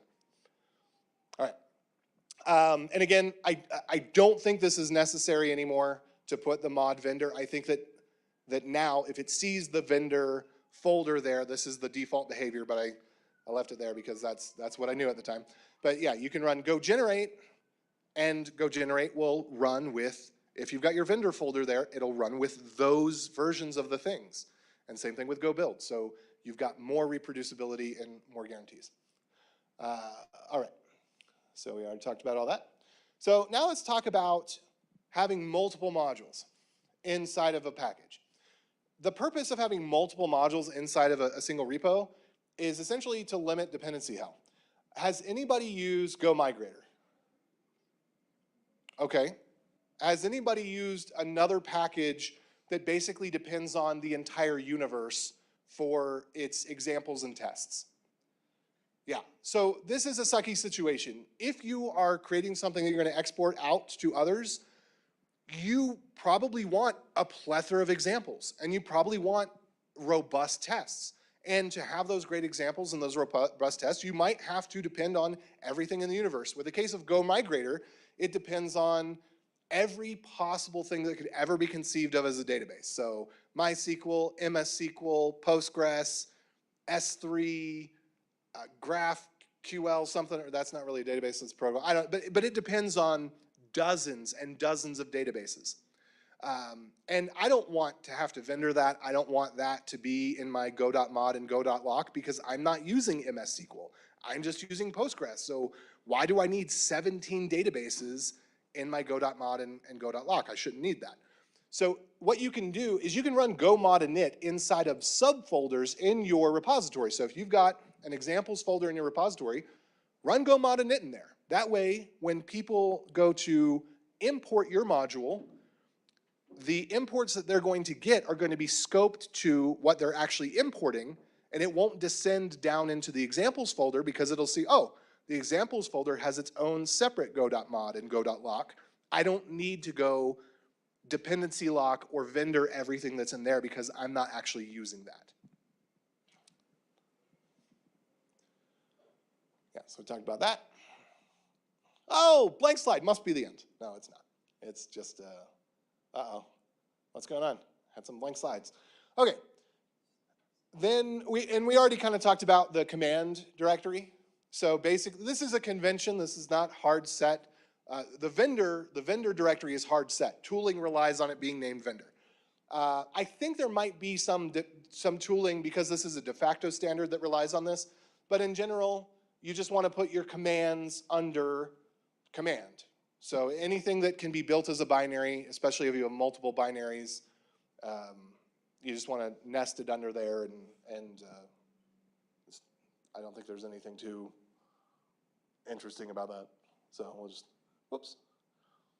Oh, what? Oh no, what happened? I am not very good with this thing, as you can tell. All right, so now let's talk about GoDoc. I love GoDoc. GoDoc just, I mean, we go to, everything is automatically documented. If it's been pushed to GitHub, if anyone has ever imported it, then it's on, I always forget, is it package.go.dev or go.package.dev? But it's, you know, it's there by default. What? Package.go.dev sounds a lot more likely. Yeah, so all of the documentation automatically gets there because of the power of GoDoc. So whether you use it or not, GoDoc is working for you, but use it. One thing that you can do if you want to have a space where you can have more comprehensive documentation that's got longer examples, that's got a bigger explanation, you want to keep it separate from the code, you can have a doc.go where you put kind of the meta information about the package itself, and then keep each of your files, the Go doc in there, keep it specific to just the functions that are in that file. So that's something to know. Go doc tricks. So this is a link here. If you just search for Go doc tricks, this is basically a cheat sheet of all the different ways that you can use the Go doc syntax. Because unfortunately, they didn't standardize on Markdown. They kind of created their own thing. That's the one complaint I have about Go doc. But with the help of Go doc tricks, you can kind of see basically everything that you see on any Go package. If you want to know how it's done, check out Go doc tricks, and it'll have a little mini sample showing how you can replicate that type of thing. And this goes with inline runnable examples, any of the styling and formatting that's possible to do in Go doc. You can find all that stuff there. Next thing, when you create a command, you may have noticed that the Go convention is to have a version subcommand. So you'll run, for example, Go version. Now most POSIX tools, Unix tools, have -- version or --V, but Go has this thing where subcommands are super, super popular. So if you want to do something like that, this is just kind of a little pro tip here. Oh, actually, and then sorry, I skipped ahead. First thing we need to talk about when we talk about versions is that versions in Go are controlled by Git. So when you create a Git tag, that is your version for Go. So forget the other stuff I said until a minute, and then remember all that stuff. Oh, it skipped way too many slides there. I don't know what happened. What in the world? Okay. How did...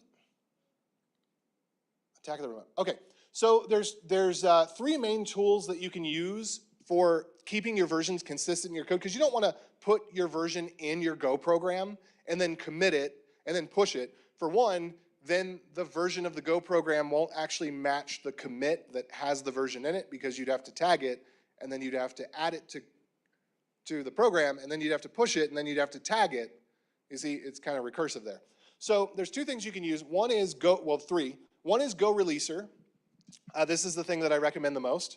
This manages publishing to GitHub releases or GitLab releases or Git releases or whatever, pretty much all of the main releases software. Go Releaser will help you publish that, and Go Releaser defines a pseudo standard by which you can, basically it'll just read in your Git tags, and at build time, when it builds and publishes, it'll put those tags into your Go binary as part of that process. So you don't have to worry about figuring out how to get the Git tags in there. Another one is this generator that I wrote. I think it's the best one out there because I looked at what was available and I found it wasn't quite right. And this is compatible with Go Releaser. It's called Go Gitver. And this basically does a similar thing. I'm not going to talk about it too much. And this is kind of the format that you use for those. So in your program, you just define some variables, version, date, commit, and these strings will be overwritten at build time by the tooling. So by Go Releaser or Go Gitver or whatever. Now, Go also has its own thing for this, but I don't quite feel like it's at the level of maturity that Go Releaser is. But Go does have read build info, and so you can import runtime debug, and you can use read build info to be able to print out what was the version, what was the Git hash. I don't think that this includes the date. Matt, does this include the date? Because you were using this, right? Okay. Caddy uses it, so it's good enough for Caddy. But this one I just don't find as compelling. All right. And then if you wanted to basically smash all of your bases with your version and help, because those are 2 commands that people just kind of, if they're not familiar, hey, this is a Go program, if they don't know it's a Go program and they don't know the Go convention, they're just using a command line tool or a service or a server, they're going to expect it to have -- version and --V. And you don't want to break expectations just to keep with consistency with the Go ecosystem, because what you're deploying is broader than the Go ecosystem, most likely. So this is just a little tidbit, just food for thought. The way that I do this, and I think I actually did trim instead of, I think I was supposed to do something else, strip. I think I typoed that. I don't remember. But you basically just check to see if the first arg is -V, or if it's version after you strip the dashes, and if so, then do the thing that people expect. And then you could do the same thing for help too. So, you know, you could have, if it's -H, then do that. But if it's a single dash help, or it's just the word help, or it's a double dash help, just do the thing that people expect. Okay, yeah. Stop advancing too many slides at a time. Okay, now let's talk about embed. So, did anybody use bin data or VFS gen? Okay, again, about half the room. So the purpose of these is that if you want to be able to bring static assets into your binary so that when you deploy it, they're already there. Nothing has to be downloaded. You don't have to have separate folders to say, okay, well, this is the directory for these app assets. The way to do that now is GoEmbed. And GoEmbed basically solves all of the problems that we had with GoBin data and with VFS gen in doing what the Go authors always do. They figure out what the real kernel of the problem is, and then they isolate it down to where there's only about 2 options, and then you don't have to worry about all the other stuff. So, and another use case for this too would be if your tool helps create a directory. If you want to have an init subcommand, that would be another use case of this. So, you know, you have for example, Hugo. You know, Hugo init or Hugo create new or whatever it was, Hugo new. That would be a case where you want to use GoEmbed because you have these assets that are in the binary and you want to be able to copy them from the virtual file system in the binary to the outside folder. Okay, and what that's going to look like is you're going to import embed, and then much like a generate tag, you're going to have an embed tag, and then it's going to have the name of the folder and then a star if it's supposed to include everything recursively. And so if I were to use this FS object here, I would use it the same way that I use OS FS. And what I would have if I did a list dir is I would see HTML and assets are at the top level for this. Oops. Yeah, and so here's exactly how you would use that. So you would import your thing that has the assets, you would use the fs.open, and then you give it the path to whatever you need, and everything that's available to you in the normal file system is available here. And hopefully you've already heard about this because it's now been out for a good year or more, I think. Okay. And then, moving along, GoReleaser. So who has been using GoReleaser? All right, good. All right. Now, why don't you sell the audience on this? Why do you use GoReleaser? So I can just put my Go stuff everywhere people can install it. That's where people use it for homebrew and app, for releasing things on GitHub, changelog, all that stuff. Yeah. Automates all.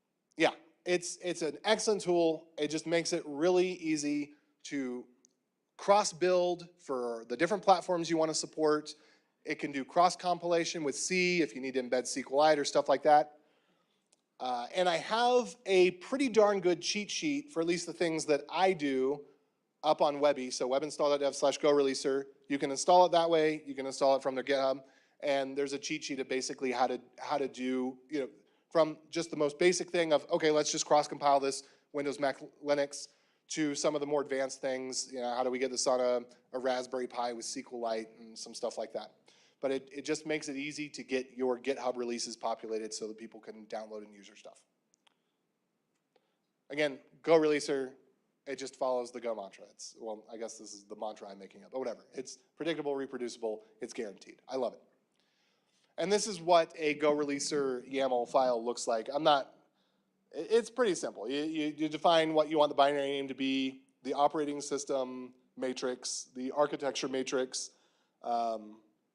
and you know that Windows should use a zip file rather than using a tar file because you know it's Windows. So stuff like that. So that's kind of what the basic one looks like. Just so you can not be scared of it and you can go look at it on your own. And then And then you just basically create a file. You go to the GitHub new token. You create a file. You put your token in it under config go release or GitHub token, and that's how it has the permission to upload to GitHub. So, and then it, like I said before, it includes the version, the git commit, the date, right in the build, just like we talked about earlier. Okay. And then the last thing, this is a tool that a buddy of mine and I have worked on. Have any of you been using Webby already?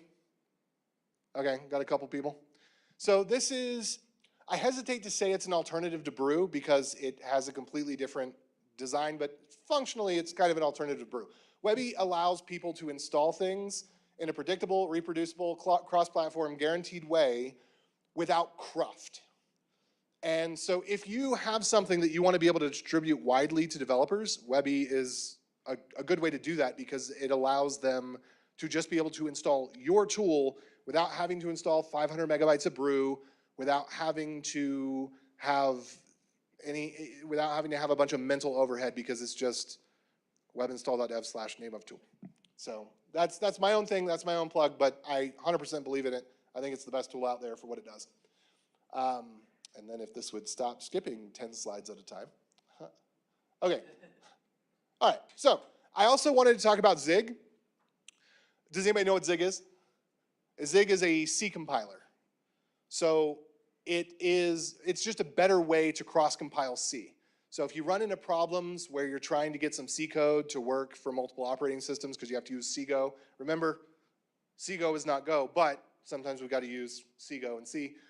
Zig it's a C compiler and tool chain that it follows all of the Go philosophy. They even have the Zen of Zig that's similar to the Go proverbs.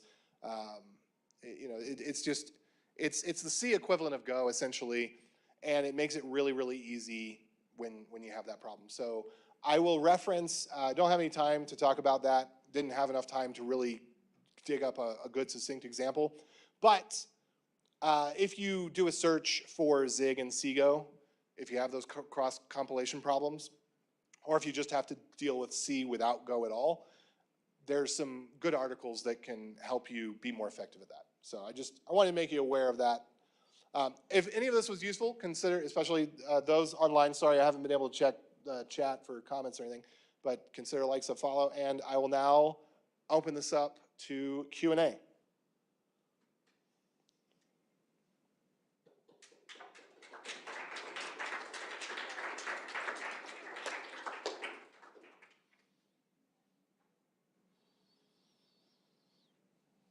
I went through that pretty fast. I'm sure some things were not familiar to at least half the people in this room. I'd love some questions. Yes, good sir. First of all, really great talk. Really love that you covered so many things that are, even if you have done Go for a long time, I feel like you will for sure find something in this talk that you haven't heard about. I was curious about the vendoring you suggested. Do you think there are a lot of use cases where it might be good not to use vendoring? I don't know why you wouldn't want to use vendoring other than if you depend on something like Go Migrator where it increases the size of your repo by several hundred megabytes. We opted out of it. I used to find useful that vendoring, but I also have to say it's really nice not to have the vendoring portion in pull requests anymore. Well, I always do vendoring as a separate PR. So that's something I definitely recommend. If you do vendoring, any of your code changes, put that as one PR and then you're vendoring as a separate PR. That way it doesn't clutter up the space. Because yeah, I agree with that. You don't want to have to decide which of these 600 changed files are ones I need to review. Yeah, and there's also another potential detriment of vendoring is sometimes you get lazy and you say, oh, before I go PR to make a fix to this library, let me just go change it in the vendor folder and see if it works there. And you could forget that you changed it in the vendor folder and forget to do the PR. So that's another thing that I would say if you do vendoring, just if you take that shortcut, remember, because it's a lot easier to do that than to do the module replacement bit. Just remember to actually go make the PR and not commit the accidentally left altered vendor code.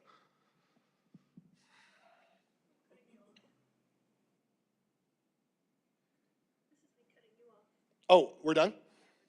All right. Okay. Thank you, AJ. Give him another round of applause.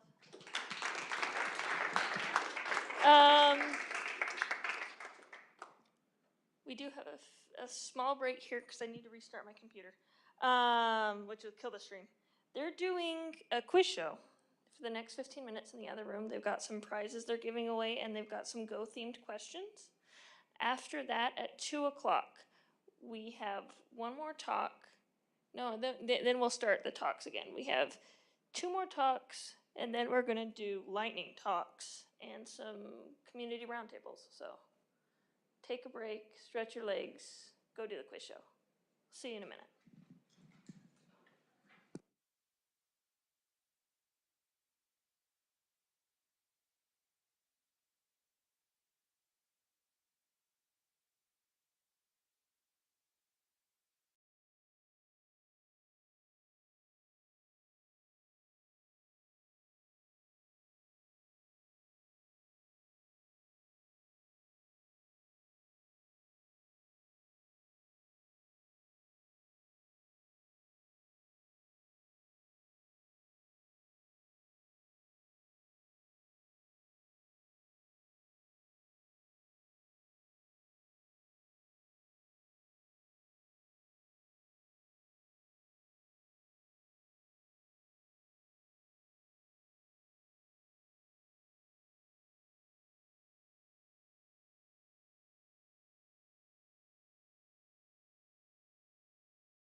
Oh my goodness.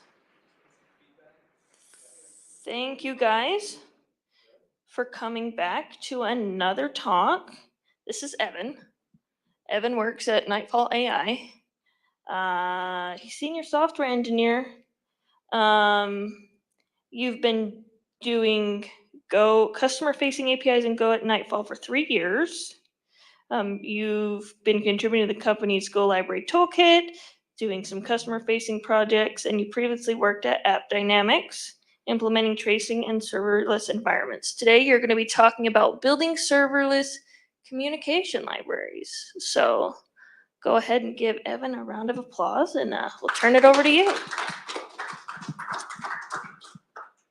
Thanks so much. Like Mariah said, my name's Evan, and I work at Nightfall. And just to give a quick rundown of what I'll be speaking about today, I'll give some context and motivation behind this topic.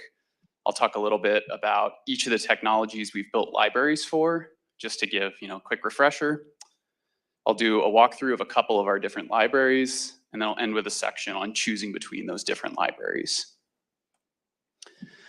Just to motivate this a little bit, I'll speak about the company I work for. It's called Nightfall. It's a security company, and we operate in a space called data loss prevention. So what this means is we integrate with popular SaaS applications, things like Slack, Salesforce, GitHub, and when our customers post data in places that it shouldn't belong, like a credit card number in a Slack channel or a publicly accessible Google Doc, we can detect these sorts of issues via our integration, and then detect these leaks and provide configurations for automatic remediation. So perhaps we can delete the Slack message, or we can redact the content of that message. And our backend is implemented with more than 50 services in Kubernetes. So despite being a pretty small engineering org of about 24, it's become pretty evident to us how important it is to expose good interfaces between services, especially in a world where we've got increasingly more containerization and Kubernetes and all of these things that have grown so much. It's good to build good programming models. So of course our scenario is, if you need to spin up a new service, how are you going to choose to expose the information your service provides to all the other services in your cluster, in your deployment? And these are the 4 technologies or frameworks we used most frequently at Nightfall. So I'll do a quick run through for each one. Okay, cool. So HTTP probably requires the least introduction. It powers so much of web-based interaction, and whether that's with your browser or whether it's between back-end services.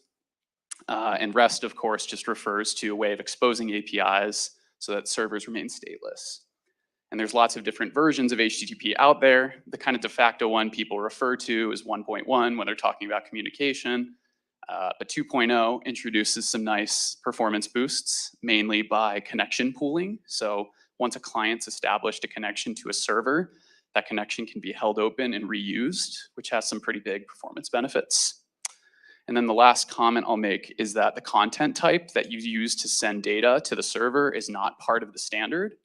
And the reason, so it could be JSON, could be XML, could be plain bytes. And the reason I call that out is because that kind of bleeds into the next tool, which is gRPC. gRPC is based on protobuf, which is a binary encoding format. If you're not familiar with it, there's some example schemas in the upper right corner. And so what this means is, we can define some structs like truffula or thneed, and they have some properties. And then we also define an interface with some method stubs that use these structs. And then finally, there's a canonical tool that you can use to generate bindings to your programming language so that you can interact with these objects. gRPC is also built on top of HTTP2, so you get some of those performance benefits that I was alluding to on the last slide. And then the next kind of interesting feature that gRPC adds is native support for streaming. So when you think of a traditional HTTP request, your client issues one logical request body to the server and says, I'd like some information. The server does some processing and returns back a single response body. With gRPC, you have this notion of streaming where the programming model adapts so that for a single logical transaction, you can send your request body over multiple batches, and then ditto for the response. The server can iterate and send things in chunks in case you have a lot of data to transmit. The next medium out there is Kafka, which is a publish-subscribe framework or tool. The idea is you have a couple different sets of services. You have producers and consumers. As you might expect, the producers write messages into topics, and then consumers read messages out of those topics and presumably take some kind of action on them. So this is good for, of course, async processing. The content type in Kafka is independent of kind of like an HTTP, or it's not coupled to a specific content type, I mean. So you can pass anything you'd like in the message body. And then topics themselves can be thought of as a queue, but under the hood, they're actually a collection of K queues. Each queue is a partition. So that kind of lets you configure how much parallelism you'd like. And then the last note is that the messages in Kafka are durable, so that if you deploy your service and say you've processed 1,000 messages in a topic and realize there was some sort of bug with the first 500, let's say, you can arbitrarily rewind your reader and replay the first 500 messages.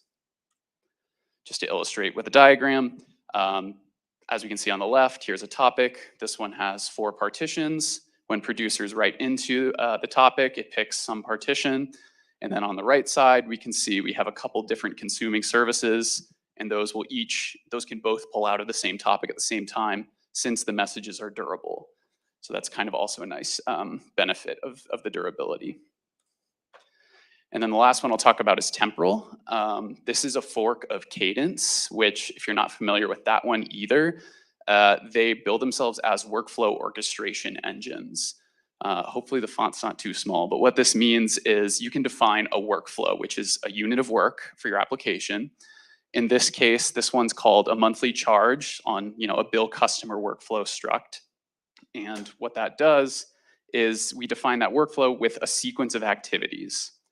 So in this case, we have some function called meter usage here. We also have another function called charge payment method, and a last one called audit in DB. So when we write our program, this is all the code we need to write. And also under the hood, we implement meter usage, charge payment method, and audit in DB as separate functions. But what temporal provides us is some complexity behind retries. So say that we've just charged a customer's credit card for using our service, and then we go to write the audit record to the DB. If that write fails for some transient flaky reason, then our options are either reattempt, we need to write code to synchronously do that, or maybe we have to roll back the credit card charge, which is a pain for something like credit cards, right? Certain use cases, you don't want to have to write code like that.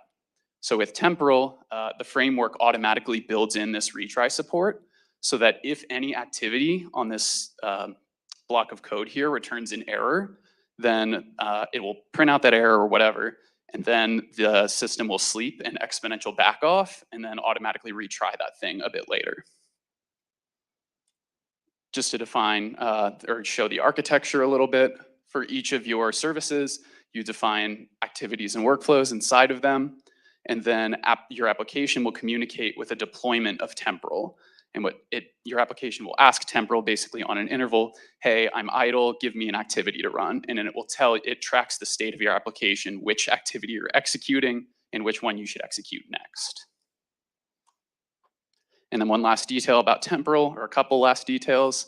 These workflows live in namespaces. So you kind of get a gRPC-like effect here, where you've decoupled your functionality from the host service. Meaning if you're a service A and you invoke a workflow W, it might run on your service A, or it might run on some other service B. And then the last point is that it scales horizontally very well in number of workflows. You can create tens of thousands of these things, no sweat. All right, and now I'll talk a little bit about some code stuff. So a couple of the open source packages we use to implement our libraries very quickly. We use a library called Viper for JSON configs. In the upper right here, I have a screenshot of some sample configs. You can define, it's your own schema, your own definitions. So in this case, we've got an HTTP server with static host import configs and a whole bunch of other stuff.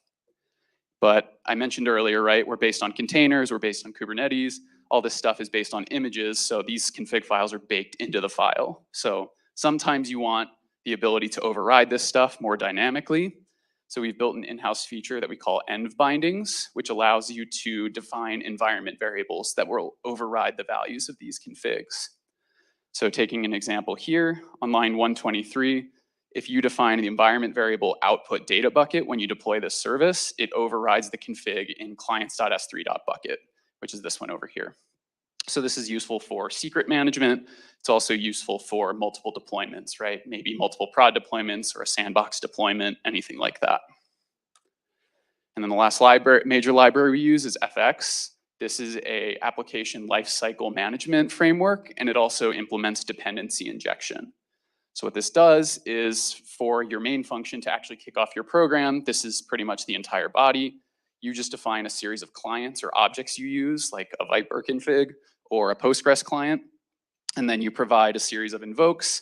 These are the long-running functions that you execute to start your program, like a Datadog tracer or an HTTP server.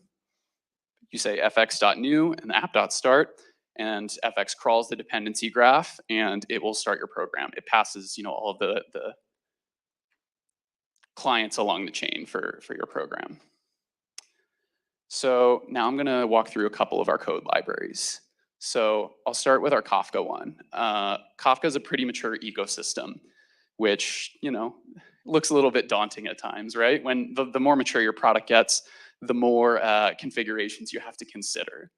So this is the reader config struct from Segment.io's Kafka library in Go. And it's a good library overall, we like it, but when you get started with something like this, it's pretty daunting to look at.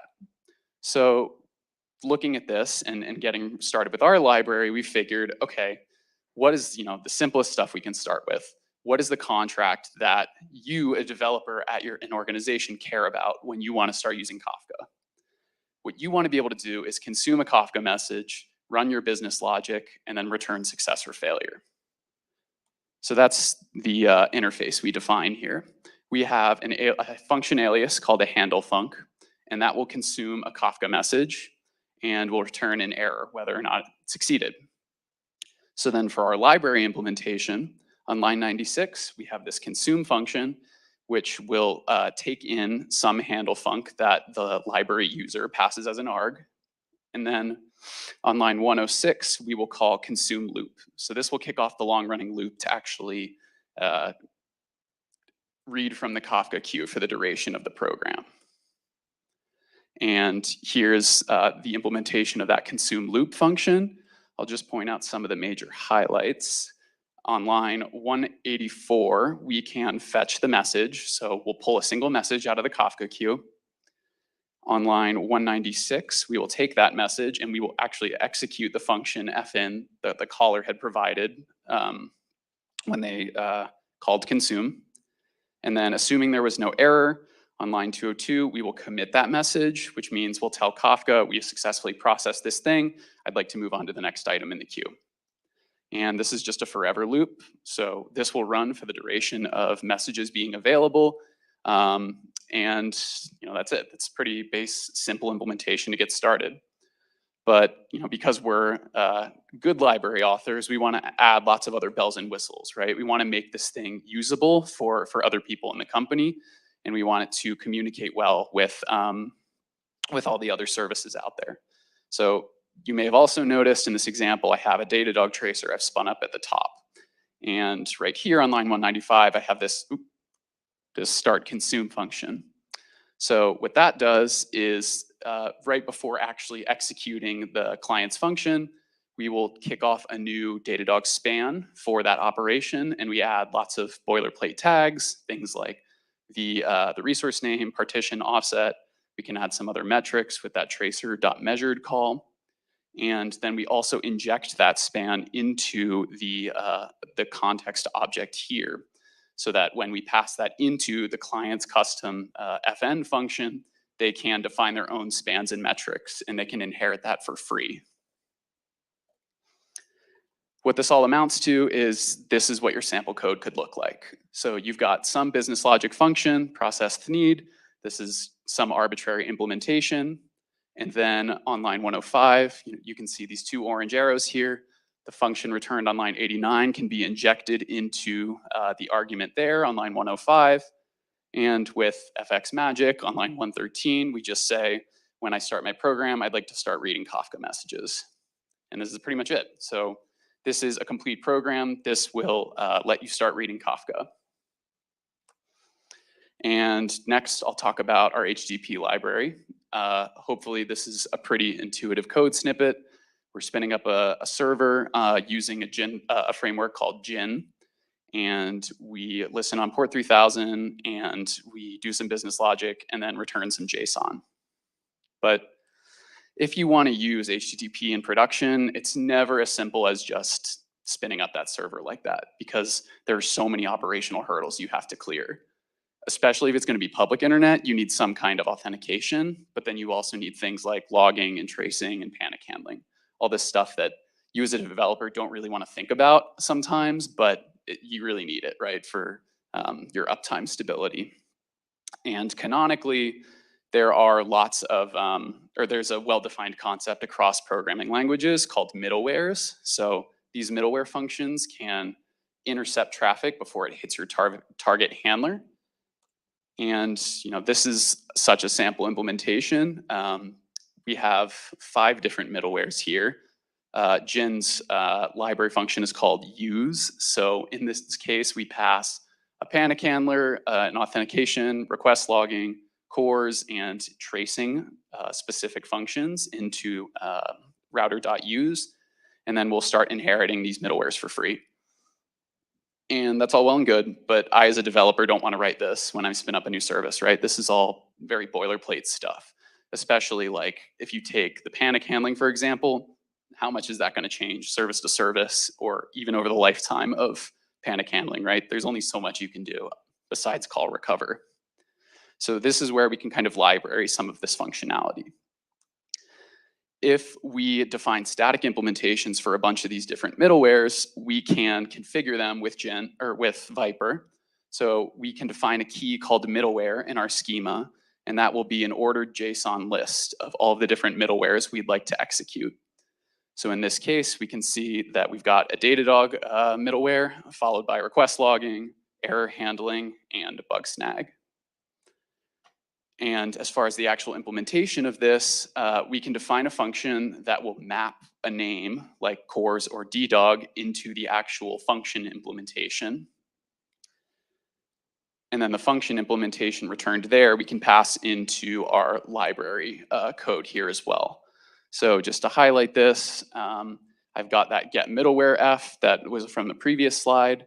When I spin up a new Gin router, I will load the Viper configs. I'll iterate over all of the middleware. I will grab the middleware function m out of the matching from the string into the function, and then I'll tell Gin to use that function.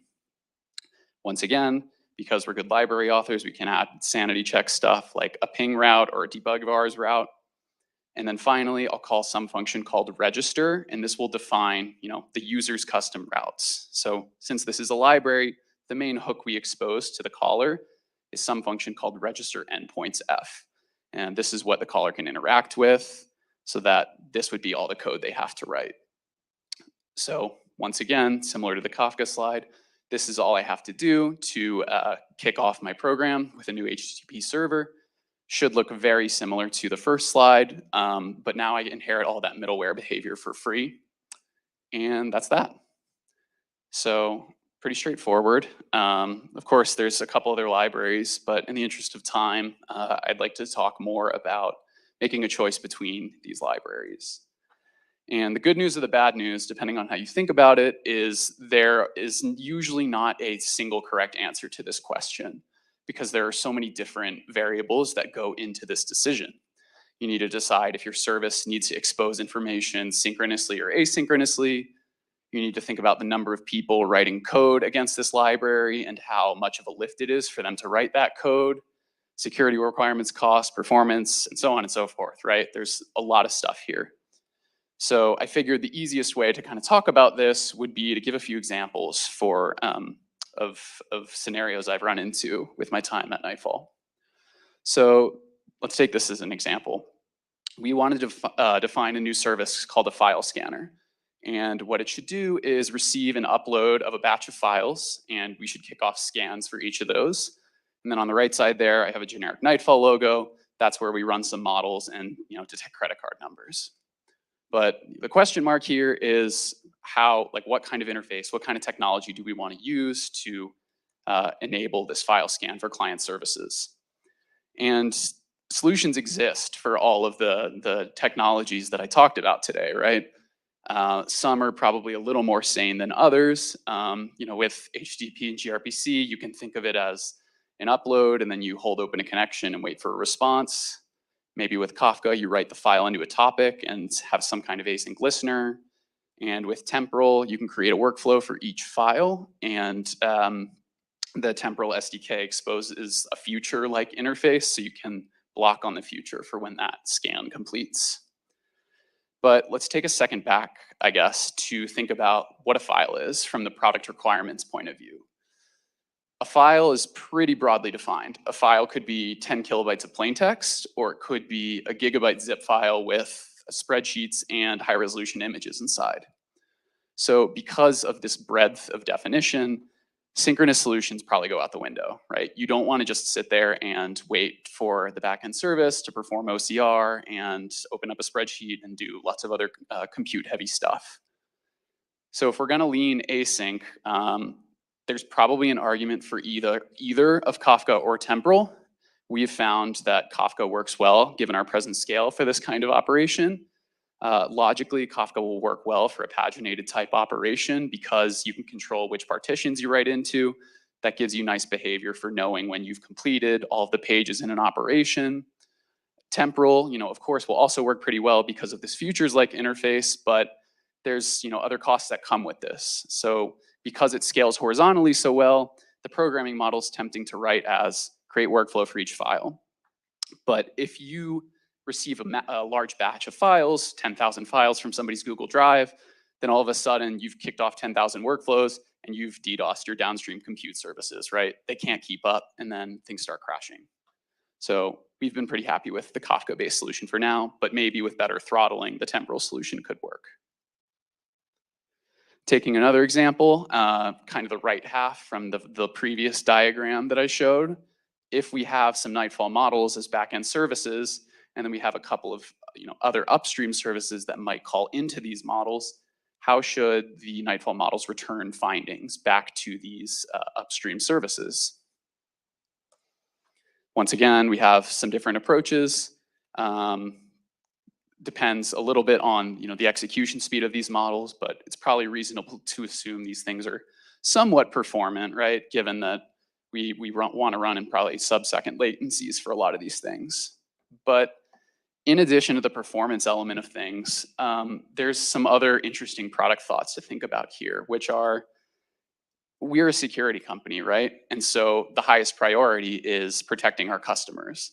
And if we were to go with an async-based solution here, we are writing customer data into durable Kafka or durable temporal state, which means we're actually spreading customer sensitive data. We're spreading their credit card numbers, we're spreading their trade secrets, whatever else. And of course, it lives inside of VPC. Of course, it's encrypted and protected, but it just takes one time of misconfig for this to run into issues.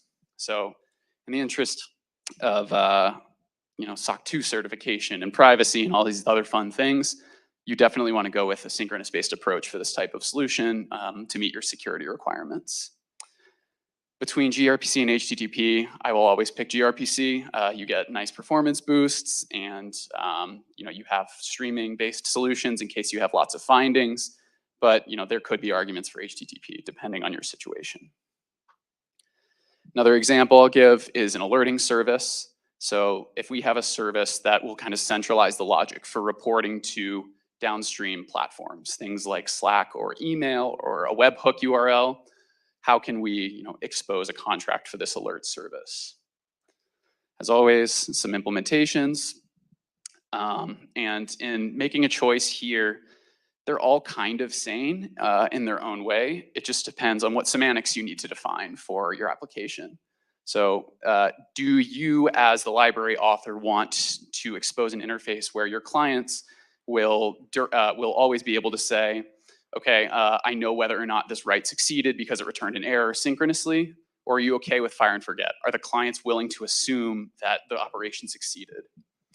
In our case, we've opted for fire and forget. We started with a Kafka-based solution here, but we actually ended up running into a bug at one point. We ran into a bug where we'd have certain services that would occasionally dump in 1,000, 5,000, 10,000 notifications to some downstream platform. And because Kafka is traditionally read as a FIFO queue, all of a sudden you've got all of these messages blocking up the front of the queue, and then all of the other one-off clients that need to send a single notification are blocked until all 10,000 of these go through.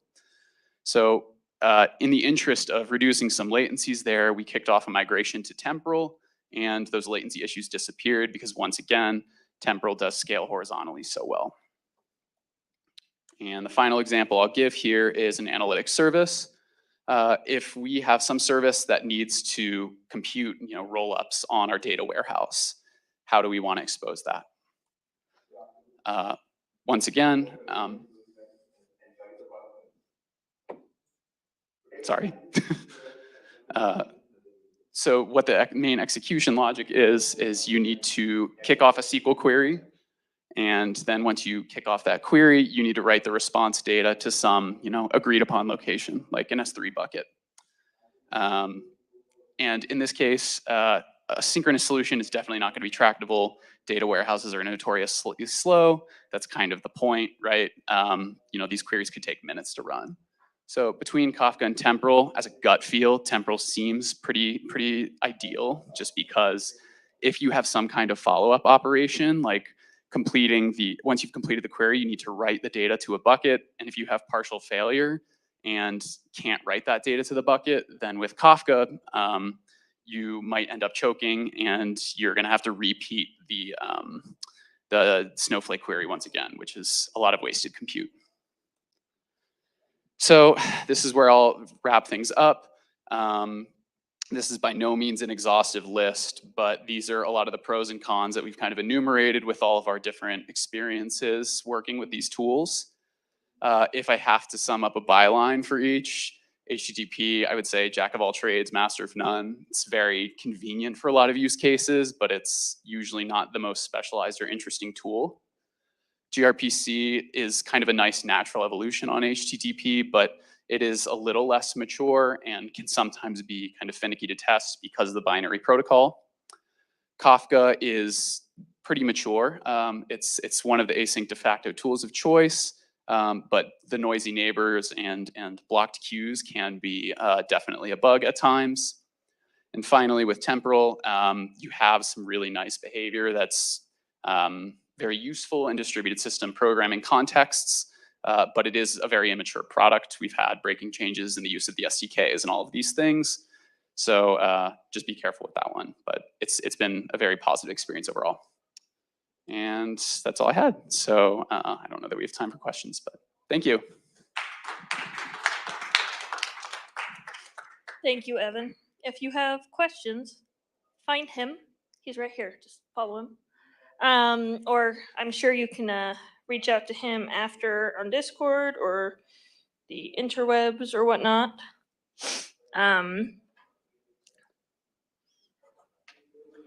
Our next talk is a recording. It is Reinventing the CLI by Marian Montagnino. They are talking about fuzzing in the other room, by the way, if you would like to go to the fuzzing talk.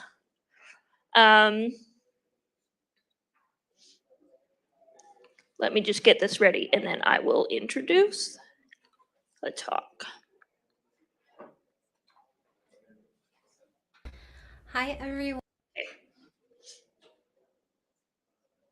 So, Marianne is a developer at Netflix.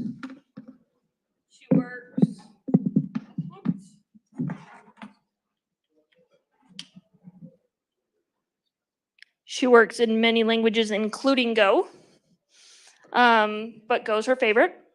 And with that, we will go ahead and start this next talk.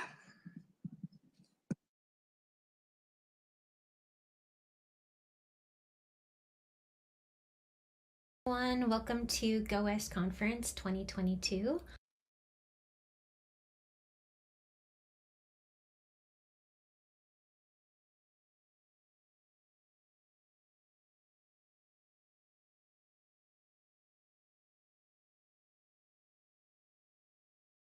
I'd like to quickly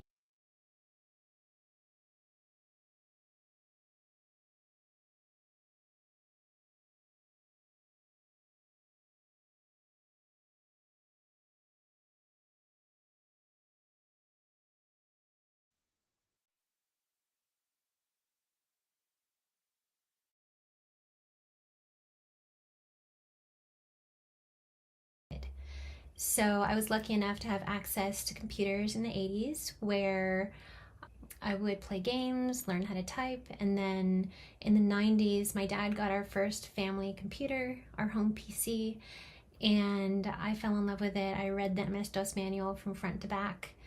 And my way of communicating with friends, because we didn't have the social media that we have today, was to dial into BBSs where everything was text-based or ANSI-based.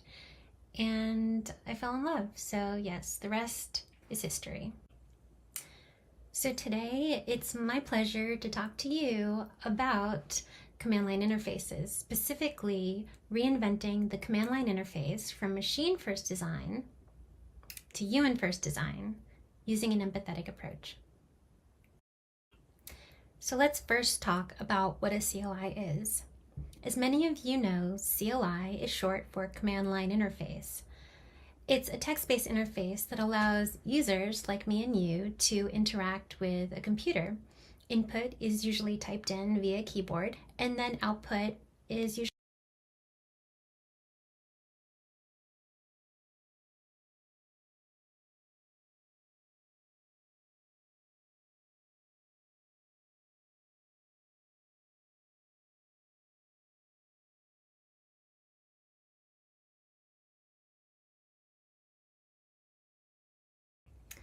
Hi everyone, welcome to GoWestConf 2022.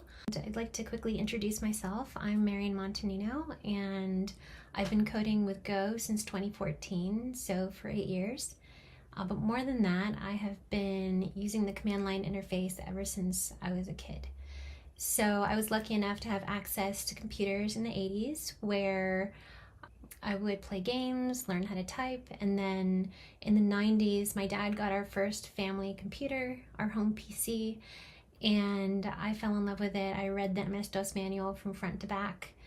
And my way of communicating with friends, because we didn't have the social media that we have today, was to dial into BBSs where everything was text-based or ANSI-based.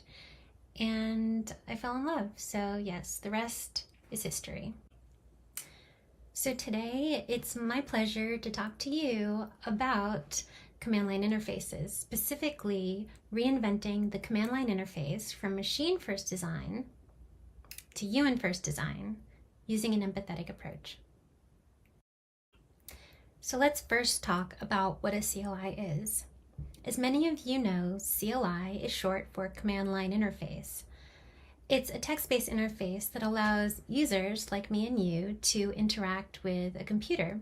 Input is usually typed in via keyboard, and then output is usually sent to a terminal or piped into another command. But a CLI is much more than this. So, in order to appreciate the modern CLI we have today, we need to give some homage to the inventions that made the modern CLI possible. In the 1950s, the most common method for communication was over the teletypewriter, or TTY for short. So the terminal has a bit of history in it. Go and you type TTY within the terminal, then what will be output is the file connected to standard input, or it'll just state not a TTY. The teletype model 33, released in 1963, was special because it utilized ASCII, which was a new standardization for coding. Its interface, as well, was very influential in the development of Unix. In 1969, the data point 3300 was released, one of first general-purpose terminals with a video display unit commonly named as a glass TTY, designed to replace the traditional teletypewriter. In 1978, the digital VT100 was released and popularized command line protocols, which allowed sequences of input to be interpreted as commands. In 1981, the first IBM PC was released to the public. It had a monochromatic green phosphor screen. So for those of you who've seen The Matrix, the famous afterglow visual was influenced by the afterglow effect of the scrolling text on a green screen monitor. Then in 1983, the first desktop with a graphical user interface was released, the Apple Lisa by Apple. Technology was rapidly developing, and the early 80s marked a PC revolution. All right, so we understand how we got to where we are today and where we came from. So how are CLIs used today, you might be asking? Well, for one, they're typically an additional offering to a web API. Think of AWS, Google Cloud, and Heroku all offering a command line interface option for their users. Then there are tools for productivity. Think of JQ, which is for JSON parsing, HTTPy, which is an HTTP command line interface client, PBCopy for copying standard input into the clipboard, and then TMUX, which is a terminal multiplexer. Then there are different types of dashboards. Qbox and Docker dashboards are available. And then there's Stonky, which allows you to view livestock prices within your terminal. Finally, I have to mention gaming. Space Travel was actually the first Unix application, and it was very influential in the development of Unix. So we can thank video games for the development of Unix. Thank you, Ken Thompson. Why should I write a command line interface in Go? Well, let me tell you. First off, let me just tell you how awesome Go is, because I think for the many reasons why you should be coding in Go is some of the reasons why you should code a CLI in Go. I think we're all very familiar with the fact that it has very lightweight performance, it has support from concurrency, it has very clean and simple syntax, and it can be compiled and run on multiple operating systems and architectures. I personally think that that alone is hard to beat, plus the amazing community of Go developers, which make it more fun.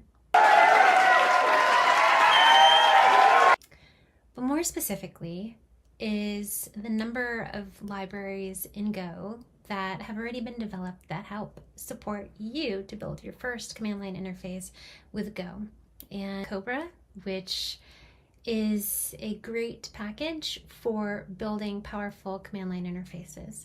And I strongly recommend this tool. It provides a CLI itself for generating the scaffolding of the code. There's packages if you want to have like sort of back and forth survey type of experience with your users. There's a package for that. Term Dash, well built out package that allows you to build a terminal dashboard. So another reason why Go is a great language, final reason, is because of its relationship to Unix. And Unix has a specific philosophy as well as Go. And these philosophies have been upheld and spun on by its creators, Ken Thompson and Rob Pike. Thompson being the co-creator of Unix and Go, and Rob Pike also being co-creator of Go and a member of the Unix team at Bell Labs. While each operating system has its own philosophy, the Unix philosophy has a significant impact on the overall philosophy of building the command line interface. Well, I personally feel that if you have the foundation of building out an application right, which stems from philosophy, then you can build a much better application. So first, go over some of the tenets, and then next we'll go over some guidelines that stem from these philosophy tenets. The first is to create a modular program, which means build it in a way that it works well with other applications. Make sure that the output that is generated from your CLI can be easily piped in and understood by another application. One core philosophy tenet is to build an application that does one thing and does one thing well. This is the core of building a modular program. Keeping it simple is very related to the modular design of a program. Now, the next is build for humans first.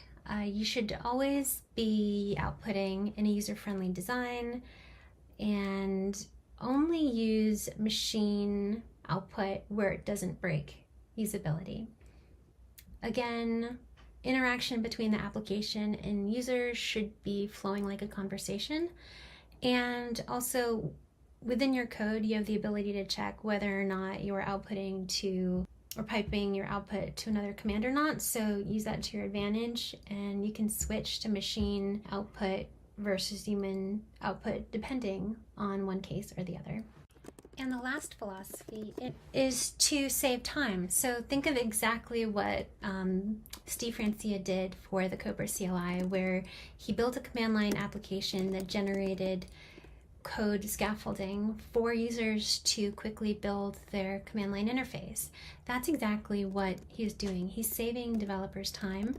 And you can think about that when you're developing your CLI. Where can you automatically generate some code or some scaffolding that could be quite useful to your users? So be transparent, which means if you're going to be modifying any local files, downloading anything from a remote server, make sure that you let your users know. Give them even the option to accept or deny this if they don't want anything modified. But the most important thing is to be transparent and make things clear. Next can kind of be grouped together is be robust. Error handling plays a big part in this. If you are returning errors in a human readable format, things aren't reacting in a way that feels like the application's just breaking down. You want your users to feel like your application is sturdy, and that can truly be built in. Be succinct, so just keep things brief. You don't have to write a full paragraph of what you want to tell the user. Sometimes things can just be output within a few words and not in a paragraph. Just don't overdo it. Now, no surprises, so kind of very similar to being transparent. I think these kind of can be bulked into one. If there's an error, then make sure that, like the next tenant, fail noisily. You don't want a user to be surprised if something isn't working properly, because they should know the state, they should know what has been going on behind the scenes. Everything should be quite clear, transparent, no surprises. When you fail noisily. Build a prototype and then optimize. So this will definitely help you to build a much better CLI. I think the faster you get it in front of a user, the faster you'll get feedback and you can improve. So to build a flexible CLI application, keep in mind that you want to give the user options for different formats to return in, and also have the ability to have the data, this is similar to something we mentioned before, have its output be easily piped into other commands. That adds a level of flexibility to your application. Designed for extensibility, so building your application in a way that it can easily be extended upon definitely expands your application's lifeline. And then finally, be a good CLI citizen. Realize that just like you are in a Go community contributing Go code, you're also going to be contributing to a CLI, into the CLI community, and by following these philosophy tenets, you will, and following these best practices that I'm going to be stating, you'll increase the odds of being a good CLI citizen. So let's move on to those. So number 1 guideline is naming. So naming is very important. Think about a lot of the names of the command line applications you're currently using and how they are either simply named or intuitively named. For example, Brew. I love this very cute name for installing applications on your machine.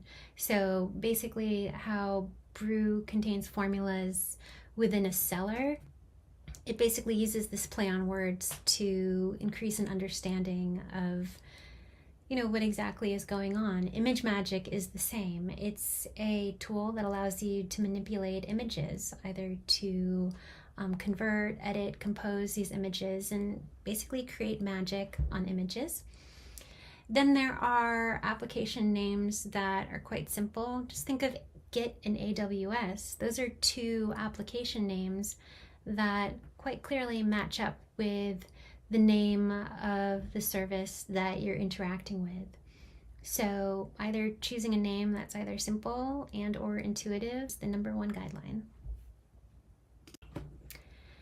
Number 2 guideline is on input.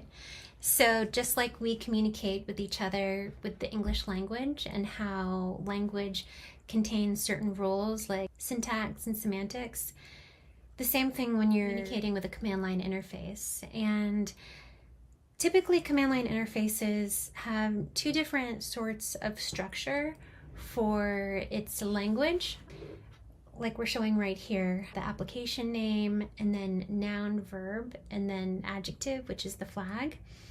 The verb is usually the command, the noun is the argument, and then the flag is the adjective. And the order of noun verb or verb noun can be switched.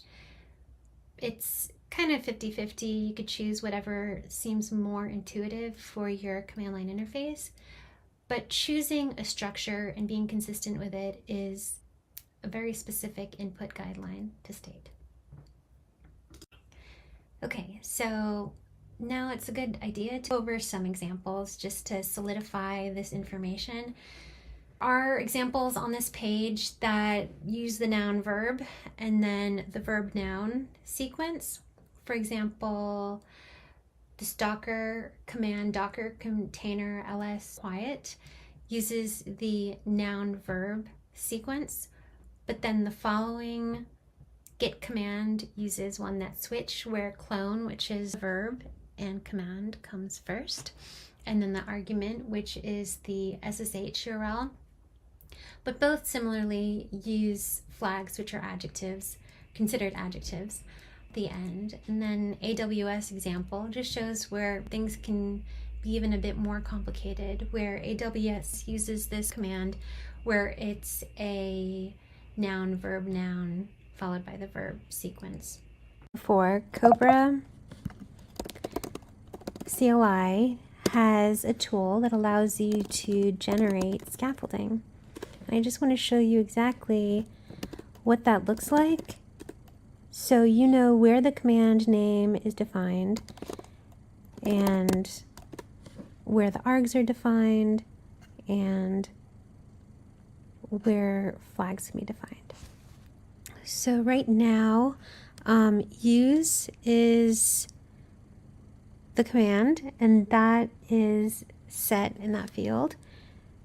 The random is set within the use field. Then args are passed in to the run function as a slice of string parameters. If you want to add a flag, they even add some code right here to say if you want to have a persistent flag that is used across multiple commands, then define it like this, and if it's local, define it like that. So Cobra CLI really helps you to generate a CLI very quickly, as you can see. There are a few additional guidelines for handling input. For example, it's important to rely more heavily on flags than arguments, and this is just for flexibility's sake. Then there are shorthand flags that are used, but it's very important. Don't do this for everything, or you're gonna see that it's got shorthand for every letter of the alphabet. Just stick to common flags for shorthand. And use common command names. So for example, if you're listing something, use ls. In the previous slide where I was showing the AWS command, it was using ls. You could do something similar with rm for remove, but sticking to some like simple common commands will increase understanding for your users.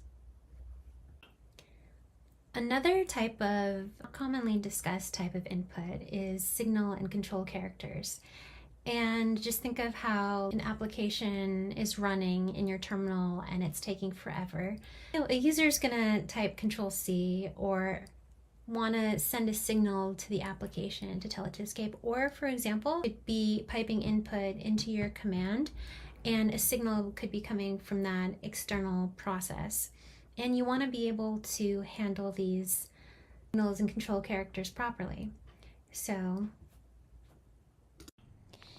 here is some boilerplate code that allows you to handle receiving a Control-C or signal interrupt from either a user or another process. Basically, we create a channel to receive a signal and wait for it within a Go function. The signal that we're waiting for specifically in this case is defined in signal.notify as syscall.init. But this particular parameter can receive a slice of signals, so it could receive any other signal as well as multiple ones. Within the Go function, after we receive the signal is where we would write the code to exit handling gracefully, and then because there's an interrupt or something unexpected happen, exit with a non-zero code. 3. Interactivity. So sometimes rather than just inputting commands, arguments, and flags, there's more of a back and flow of conversation between the application and the user, and that's specifically what we'll be talking about in this section. There's some best practices as well for this sort of behavior. Only prompt for interactivity if the standard input for the application is a TTY or interactive terminal. I promise to show you some code on how to check that once we start talking about output at the end of this section. Provide a somewhat standardized flag like the no input flag option to the user to disable interactivity. However, if you prefer something else, let them escape out of interactivity with a control character. Finally, if a user is going to be prompted with sensitive information, make sure you mask its input. This is the basic structure for creating the questions and the structured answers that store the results. It uses the survey package, which I will link to at the end of this talk. This example just holds for one question and answer, but to string multiple questions, just append to the slice of questions and simultaneously add a field to hold the answer within the answer struct.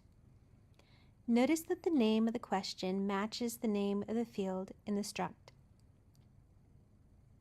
This survey package allows for many different types of input to be received within the prompt field: regular text, select, and multi-select, confirmation, and password or privatized data. So in this example, the question is, what do you say to someone who wants to learn Go? Go for it. Yes. Go for it. So there is everything you can even think of that you can do with term dash. widgets from text, scrolling text, buttons, bar and line charts, donuts, gauges, progress bars, the list goes on. You can also display these in either a binary or grid layout. There's periodic event redraws, so if you want to show live data or near live data, you can use this. It listens for mouse and keyboard events, handles terminal resizing. It's got everything you need, and plus it looks really pretty and it's written Go. Oh yeah, like I said, if you want to check if you're outputting to a terminal or not, then here's the code to do that. So it's important. Say you're putting something and it's going to be piped into another command. This is not the time to be all fancy, pretty, and lots of colors. You want things to be simple and machine readable. This is the code to use. All right, let's talk about guidelines for output. Have you ever been running a command in your application and all of a sudden see this long wall of text and not know what happened? What am I looking at? Well, here's where we'll go over the guidelines. So you do not put your users in the same situation you were in where you were totally confused. We're going to make things clear. Guideline numero uno for output. Exit 0 on success and non-zero for failure. It's a standard. Remember that huge wall of text I was talking about? It's not necessary unless you're in verbose mode. Otherwise, say exactly what you need to let your user know what exactly is going on. Communicate state and take some inspiration from the Git CLI. Not only does the CLI provide a status command to know the current state, but also communicates when state changes have occurred. It then suggests commands. If you are resolving merge conflicts, for example, then the Git CLI offers you a few suggestions using flags, like to commit or abort. Next, use color with intent. Color can communicate even better than words can sometimes. Red, for example, is universally alarming and associated with errors. Green is the color indicating go ahead or success. Use these intentionally. Also, provide a mode for users who are colorblind. Don't just pass the errors along, rewrite them so they are in a more human-readable language. And finally, anything important must be the last output, as it's where the user's eyes are drawn to first. Along the lines of making things easy for your users, make sure that you have an extensive help and documentation section. Provide some man pages, which I'll show you how to do. You can even provide external web-hosted documentation if you don't want to fit it all within the CLI. And then if an error occurs, provide debug and trace information, and even allow the user to easily submit the bug to you if they encounter one. Again, here is the Cobra command, and this particular command generates the man pages for a particular function. So here you can like set the title, the section, and even where to output to. But depending on the operating system, depends on where those man pages will eventually be stored. So this concludes my talk on reinventing the command line interface with Go. I hope you learned something today. It's been my pleasure to talk to you. Feel free to reach out to me. I'm going to share my contact information, and I hope you enjoy the rest of the conference.